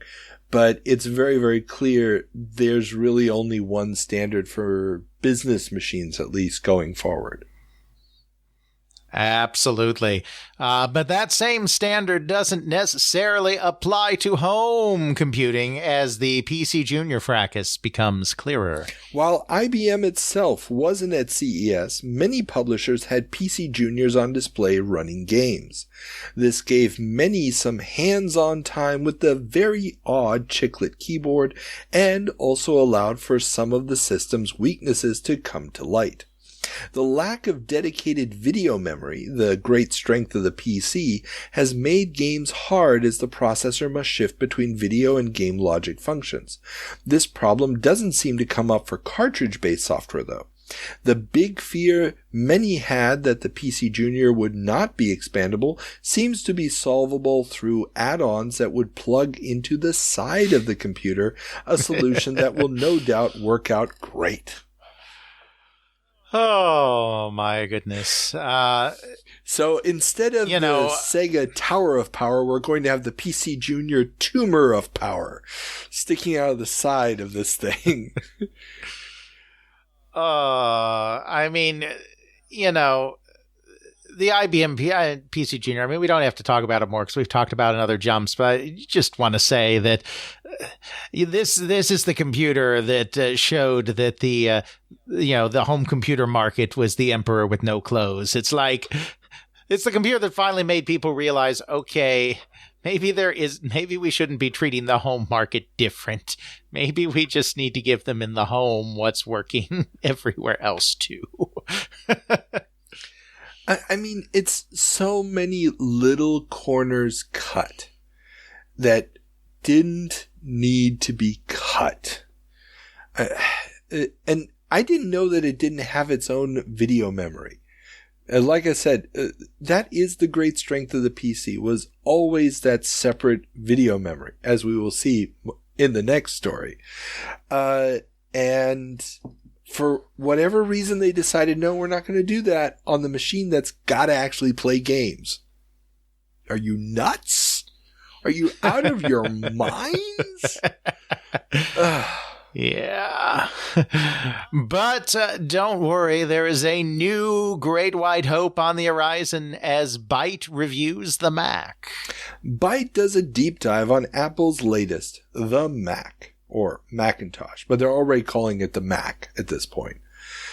Over about 24 pages, the magazine breaks down everything, and it is a fascinating read because many of the decisions made were brilliant, but also many of them would become problems that would plague the platform for decades to come.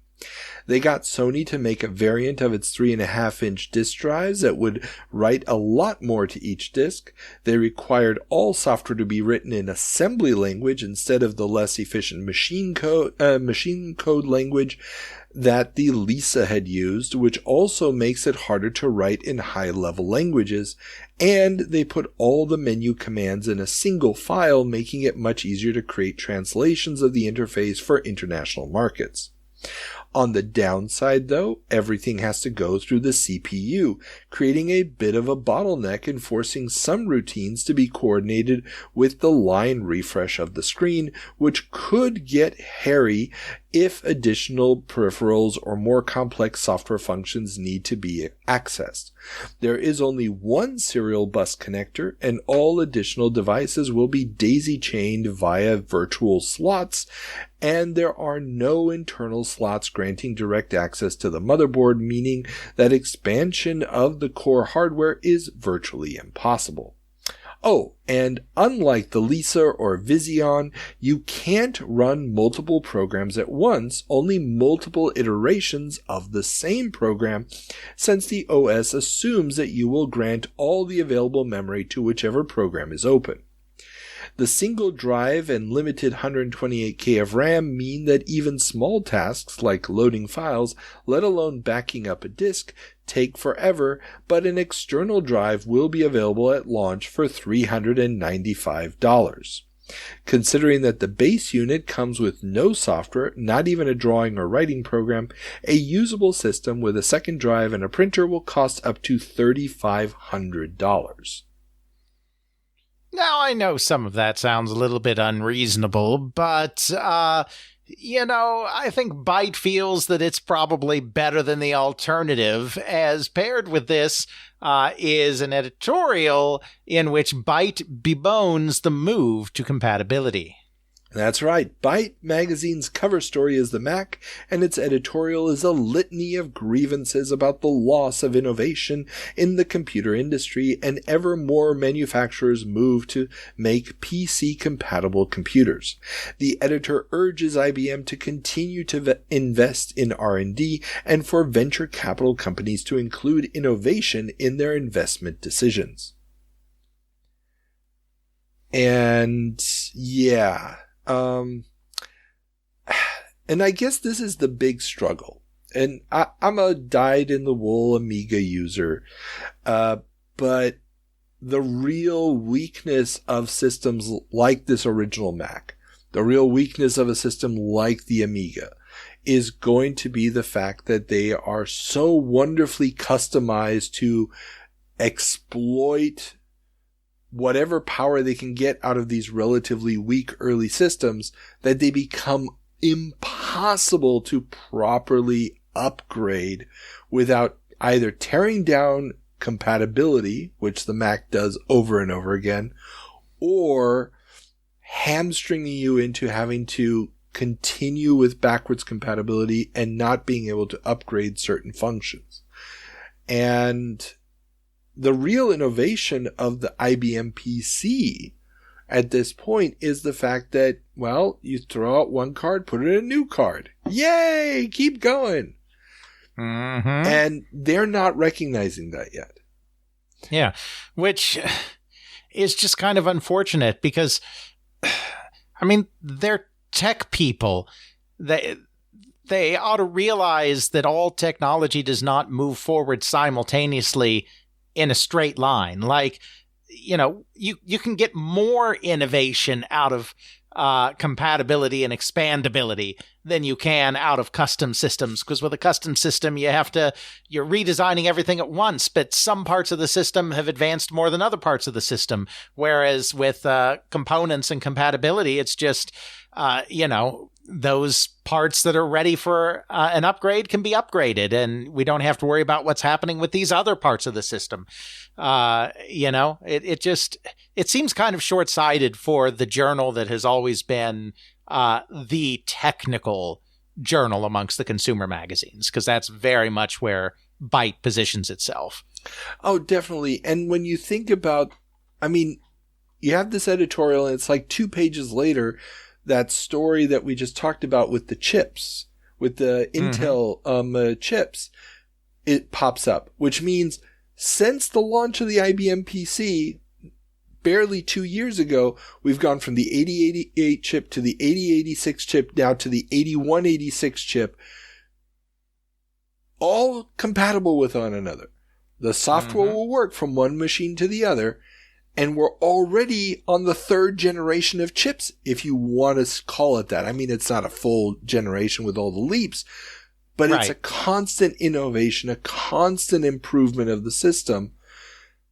Which you're just not going to get with a bespoke system. Exactly. And, they're bemoaning the fact that to copy a floppy disk on the Apple, it's an 8-disk switch. You've got to change disks 8 times to copy a floppy. And they bemoan, it's like, your average user is going to simply not do backups of their material, of their work, because it's just going to take too damn long. Yep. That's kind of murder. Yeah, definitely some misplaced priority at the old Byte shop here at this time. But now we move on to the second stunning breakup in the computer world. We've already had the Jack Commodore breakup. Now Sinclair breaks with Timex. Sinclair's QL Business Micro will not be built in Timex's Dundee factory. The stated reason is that the factory would have needed considerable upgrades to build the machine, but the decision follows Sinclair's decision to market the QL in the US on its own. Timex had success with modified versions of the ZX81, but botched the launch of the US version of the Spectrum horribly. Yes. And end of an era. Well, it's the end of an era, and it's also the beginning of, well, the end for Sinclair. This month is also when the first shipments of the QL should have been happening. Like all Sinclair machines, it was going to be mail order only at first. Those you were supposed to send in your checks. They were going to get cashed, and you then had 28 days wait time before you got the machine. The 28 days have run out. And machines have yet to appear. Some people are expecting now a 9-week wait on top of the 28 days that they already had to wait for the machines. We will continue to follow that story to see just how much longer it takes to get those QLs and whether or not it was really worth the wait. But yeah, so I don't know how much of that delay is due to the fact that they've lost Timex as a manufacturer, but it definitely can't be helping that the company that had been manufacturing computers for Sinclair for this long is suddenly not doing it. Mm-hmm. All right. And moving on, this isn't the only breakup going on this month as CBM top execs leave. Following in the wake of Jack Trammell's departure from Commodore, 4 more top execs have resigned. Donald Richard, acting president of Commodore US, Mearden Jones, I think that's how you pronounce the gent's name, marketing vice president, Bill Miller, systems engineering director, and Roy Thomas, manufacturing director. The stock has also dropped from $42 to $36 a share. Yeah, so, Commodore under Jack is such an interesting place. Obviously, he can be a very tough taskmaster, and he certainly churned through a lot of company presidents during the time that he was CEO, because you get the sense that he's very much a man that appreciated being in control, and having a president clashed with that. But on the other hand, if you were very good at your job, if you took your Jack attacks in stride, and made sure to learn from whatever screw up Jack saw in that, and you worked hard for the company, you were family. And I mean, in the true sense of the word. So there's the paradox that while so many people have such tough stories about working with Jack, there are so many people that were also just absolutely incredibly loyal, because when you were in the inner circle, he looked after you like you were a member of his family. And so we are going to see a lot of these defections pop up over the next little bit here, more and more announcements of people leaving Commodore, and then in a few more months, more and more people joining the new Atari Corporation for this very reason, that there was a lot of loyalty there to Jack. Oh, definitely. And I mean, there's going to be a lot of people inside the company who don't trust the future of the company. They're going to, right now, there's no place to follow Jack to. Jack doesn't have another company yet. But a lot of people just don't want to be on this sinking boat when it sinks. Or at least they think it's about to sink. The fact that it's going to take another 10 years is another issue entirely, but those who can are getting out. Absolutely.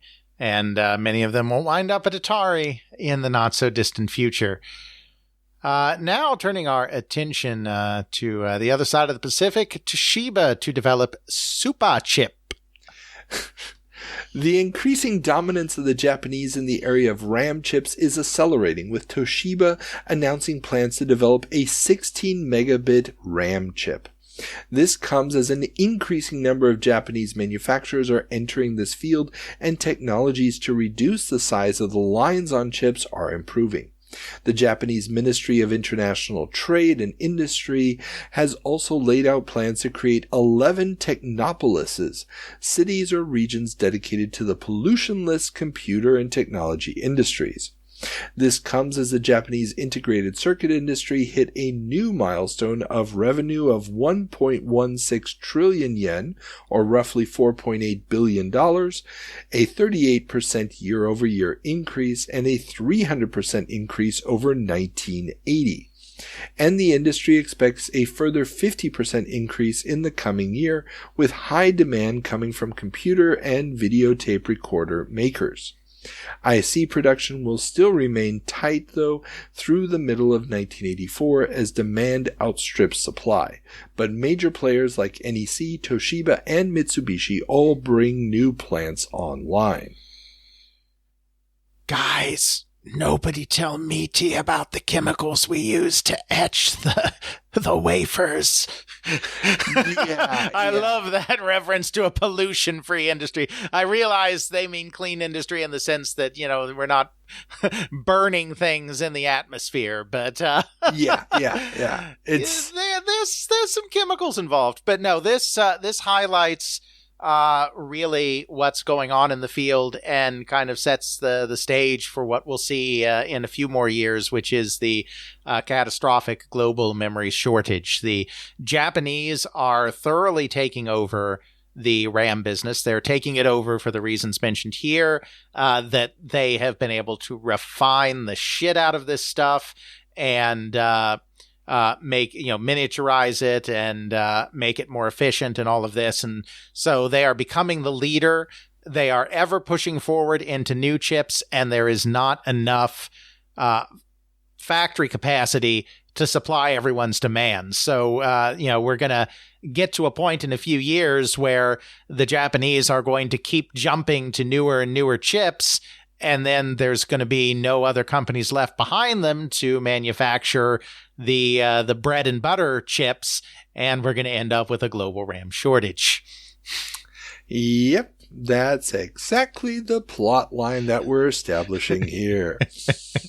Indeed. Especially because the Americans are all going to get out of it. Intel, there was some news about Intel trying to make a new chip this month, new memory chip, but yeah, it's going to be the Japanese. And then later on, it's going to be the Koreans. Yes, absolutely. But Toshiba's not the only one introducing chips in Japan, as NEC introduces image processing chip. NEC has announced the development of the, that's a Greek letter, mu. Yes. I think that's but I think that's the symbol for like a micro. Oh, okay, that could be processor. Too. Yeah, I'm not sure. Mu or micro, let's just say the PD7281, a non-von Neumann data-driven chip designed to deal with image processing, including rotation. The chip would go on to be used in many early applications like fingerprint recognition and help launch the image processing industry. Granted, that'll take a hot minute as the chip costs 50,000 yen a piece.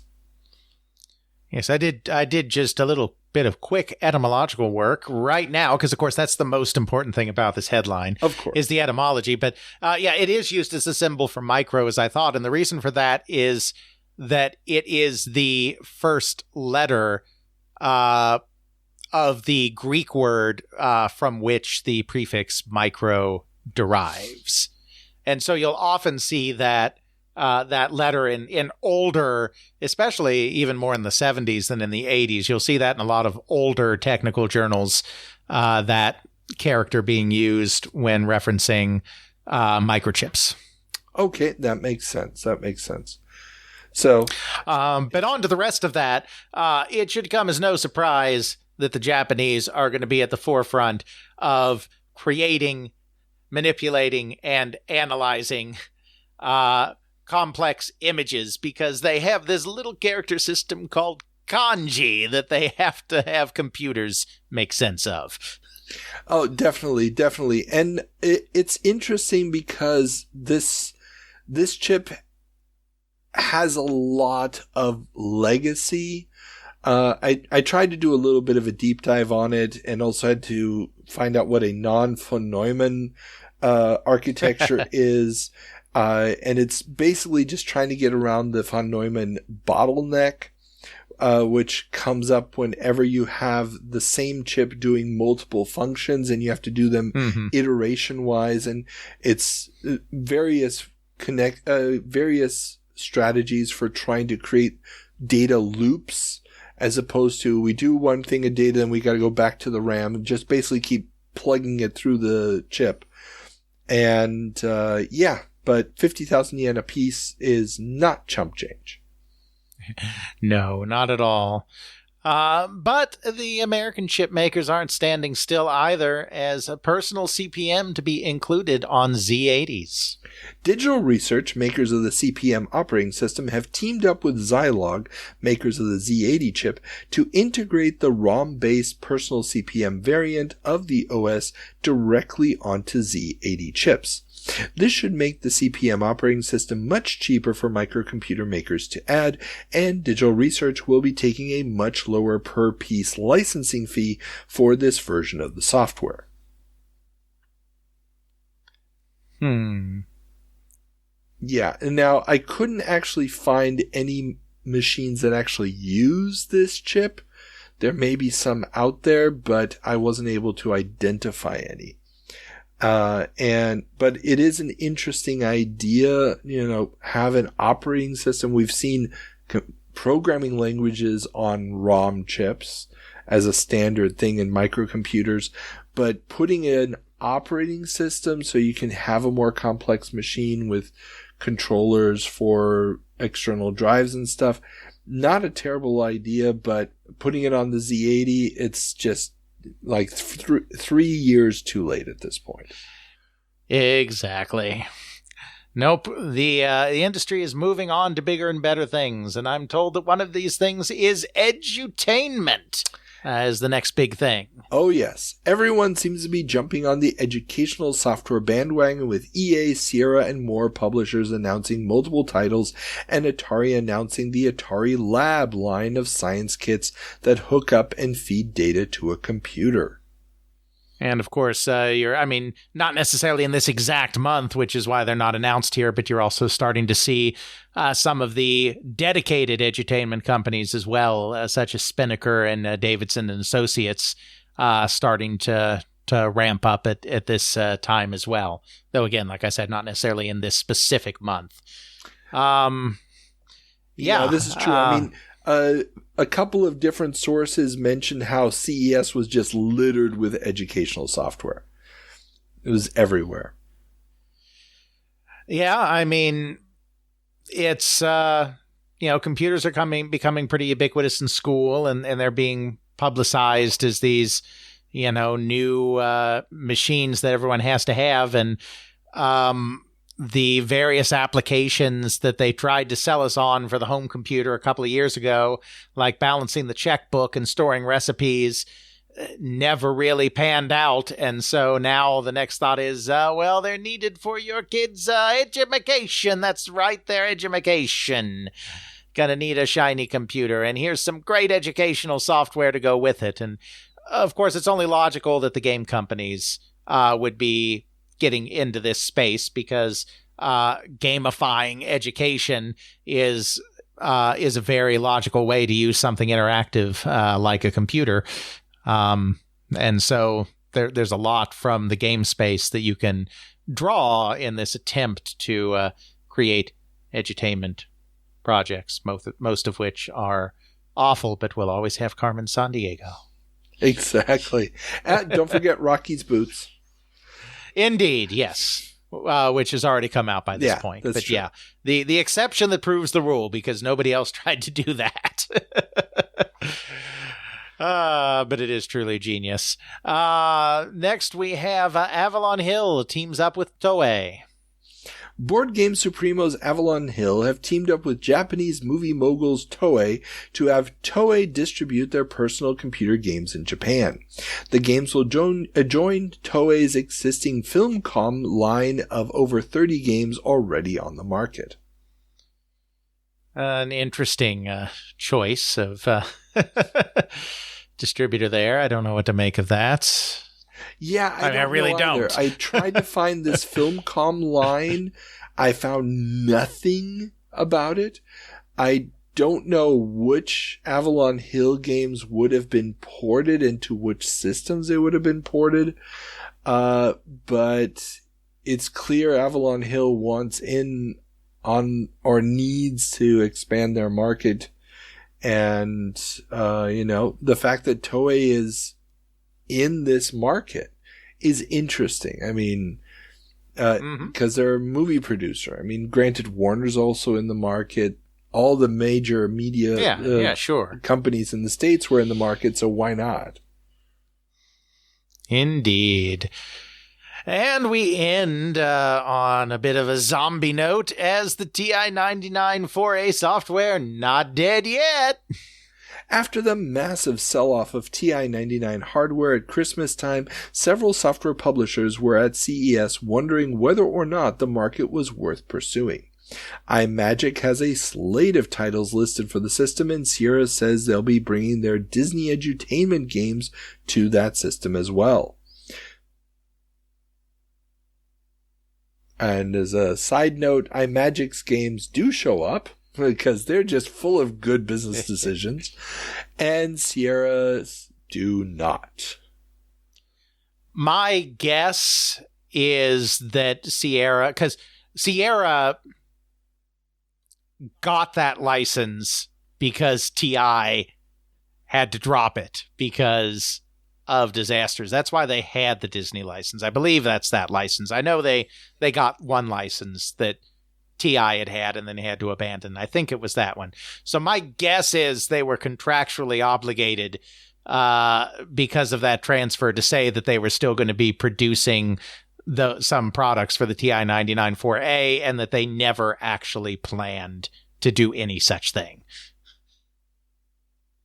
That would make sense.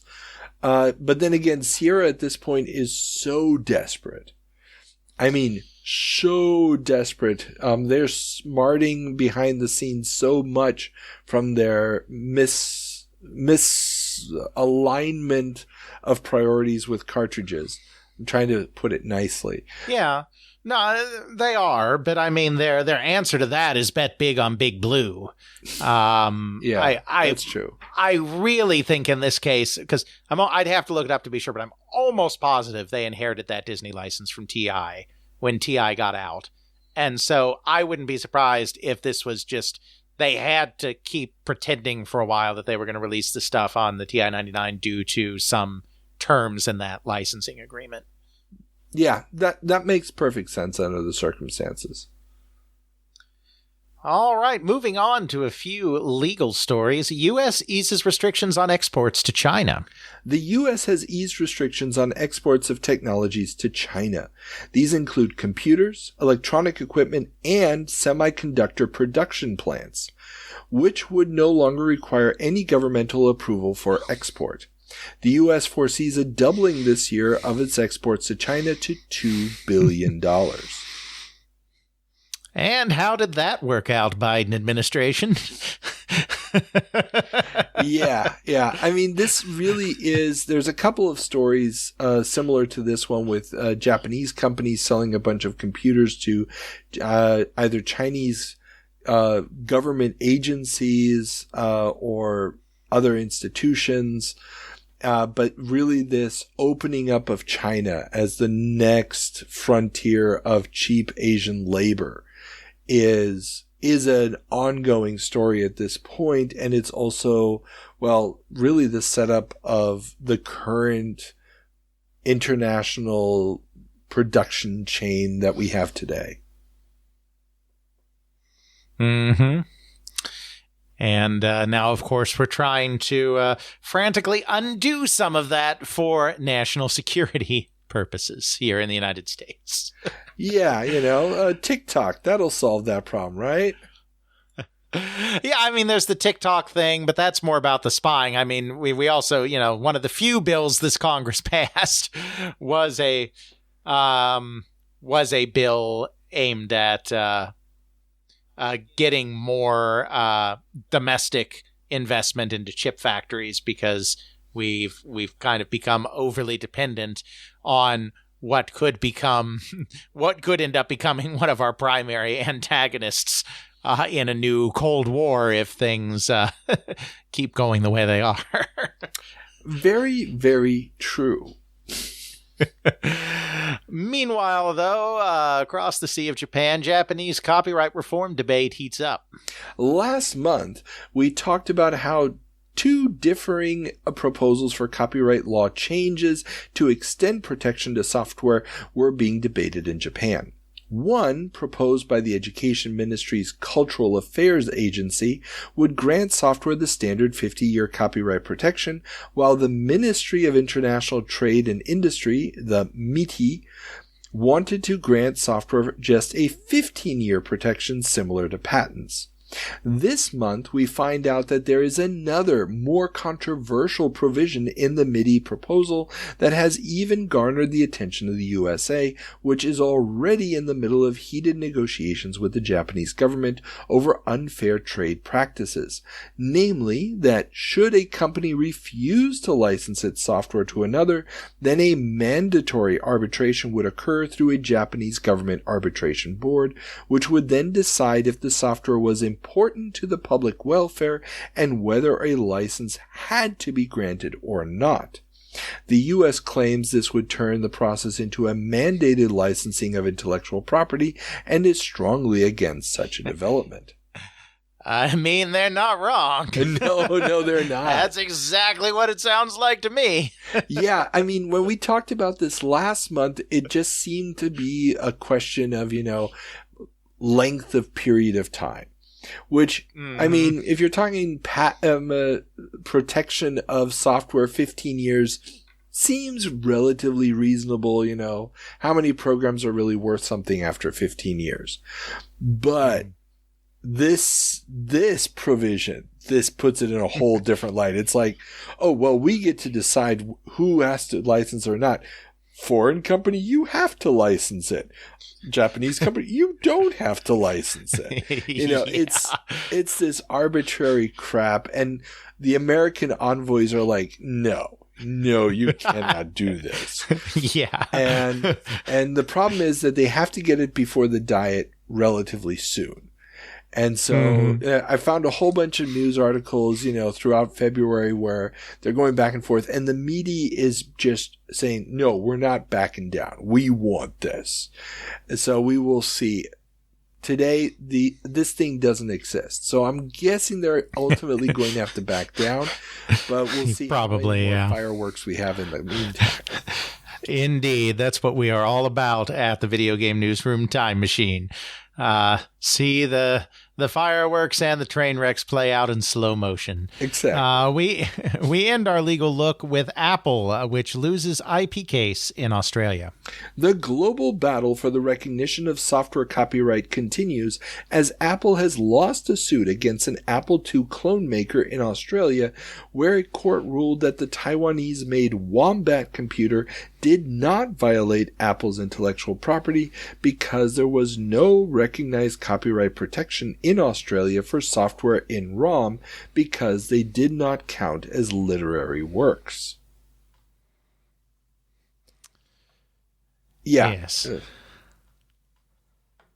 Crikey. Exactly.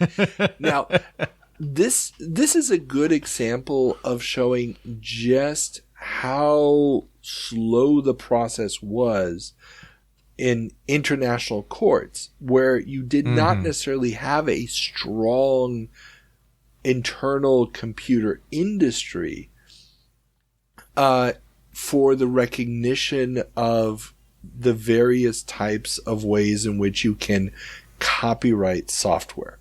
the countries that were producing a lot of this stuff had a lot of cases out of the gate. They needed to go to court.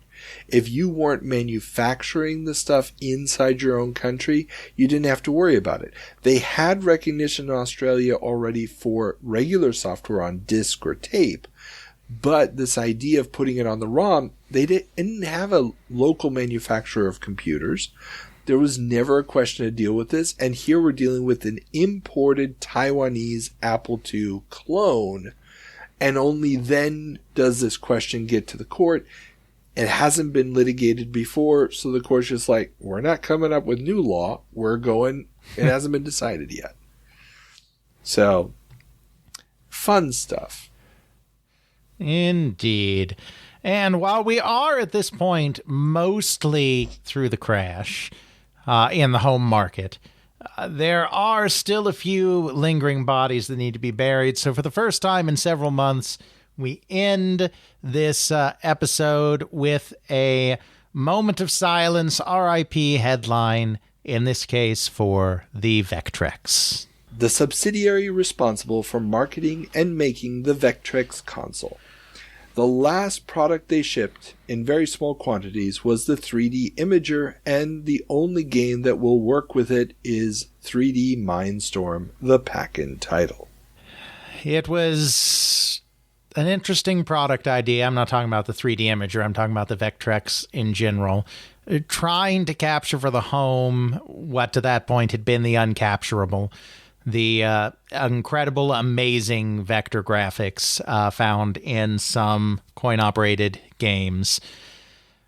But it was just out of step with the times it was in. It landed in a crowded market, didn't do enough to distinguish itself, especially when you consider the price of having to have a custom monitor shipping with the system. And it ultimately will lead to another one of these RIP articles for its parent company, Milton Bradley, in just a few short months. So an interesting experiment, but definitely a mercy killing at this point. Yeah. I mean, it really is a fascinating look into a different evolution of video games. I mean, we just talked about the Mac, a computer that has a built-in monitor. The idea of a console with a built-in monitor is just a different path that we didn't go down. And one that, if you've ever actually played on a Vectrex, the big limitation is you are not comfortably playing with a second player in front of a Vectrex. It's just not happening. There's just too many limitations to what you could actually do on those, with those lines, especially because, unlike the current Vector arcade games, it was still black and white, no matter what those overlays tried to do. Right. Yeah. The gameplay experience just was too primitive for the demands at this moment in time that the players were making, especially at the price this thing had to be sold at. But exactly. Oh well. That being said, it was a valiant effort, as you said, and may it rest in peace. So, that ends our news stories. We do have a quote of the month, though, and this one's a fun one. Again, from Computer Entertainer Newsletter, concerning the IBM PC Junior as seen at CES. And by the way, before you do the quote, we've referenced Computer Entertainer a lot in the last few months. If you are at all interested in the course of video game and computer game history, this is a fascinating publication with lots of inside scoop and just reviews of everything under the sun. Very short reviews, but still reviewing software at times when there wasn't a lot of reviewing going on, during this crash lull period, for instance. And thanks to the heroic efforts of the Video Game History Foundation, nearly the entire run, a few issues at the very end in the early 90s missing, but nearly the entire run has been scanned and put up on Internet Archive. And if this stuff really interests you, I would definitely encourage you to peruse those issues, because it's truly a critical publication for this period.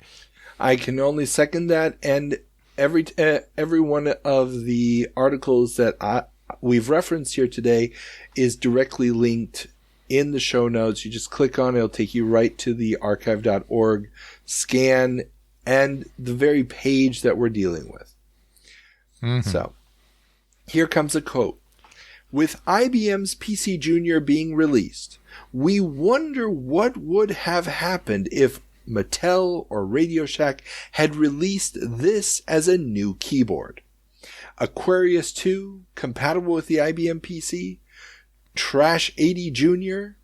Apparently we were not the only people who thought this way. Standing at the iMagic booth, we noticed several people walk up to the Junior and see one of iMagic's games hooked into it. There were several people who felt the need to touch the keyboard as if to say, is this thing real? Yes. Interesting. Yes. This is how bad this weird little wireless keyboard is. And yeah, it's just not impressing anybody. So, okay. On that note, you have one final task, good sir, and that is to come up with the word of the episode. Well, again, there's some really disparate things going on in this month because at this point you have a couple industries on the fall and a couple of other industries on the rise. Which makes it harder to pull out a theme necessarily, but it is my job to do so, and so I have been pondering this question this entire recording, and I think the word of the episode definitely has to be compatibility, or the lack thereof. There are many different types of compatibility, of course, in the computer space. There's all sorts of talk about the PC Junior and the new Commodore systems coming out, and Bytes editorial about, compatible hardwares versus bespoke hardwares.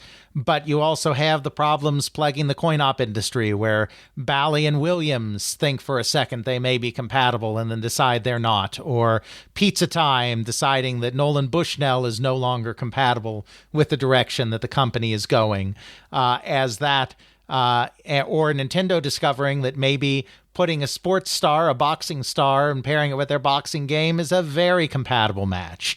So there are many types of compatibility being discussed in this month, and that seems to be one way we can tie this all together.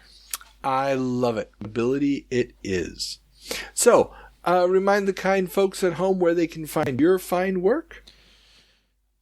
As always, they can find me at theycreateworlds.com, where myself and my partner, Jeffrey, maintain our podcast, also directly accessible at podcast.theycreateworlds.com, doing deep dives on topics in video game history twice a month, every month. At the time of this recording, we are just a few days away from dropping part 2 of our in-depth Saturn piece that I am very proud of. And then after that, in recognition of this winter's movie blockbuster season, we will be looking into the wild tale of why there is both a Dune and a Dune 2, even though both companies considered themselves to be the only ones making a Dune game, and one of them just literally kept making their game after their publisher told them to stop. They didn't say, we're not interested right now, but you can come back later if you want. No, they said you are ordered to stop, and they didn't. So those are some of the stories that are coming up over at They Create Worlds. Excellent. Oh, I'm looking forward to that because, I've played both of those games. I've enjoyed both of them a great deal. And as a Dune fanatic, yes, let's do it. Okay, and remember, everybody, if you want to support the show, Patreon, $1 a month gets you early access to our interviews and the video Let's Plays of the 7 Minutes in Heaven, as well as the warm, warm, fuzzy feeling in your heart that I don't have to pay out of my own pocket for the hosting anymore. So, please do that, and all the socials and everything else are in the show notes. So, with that being said, have fun.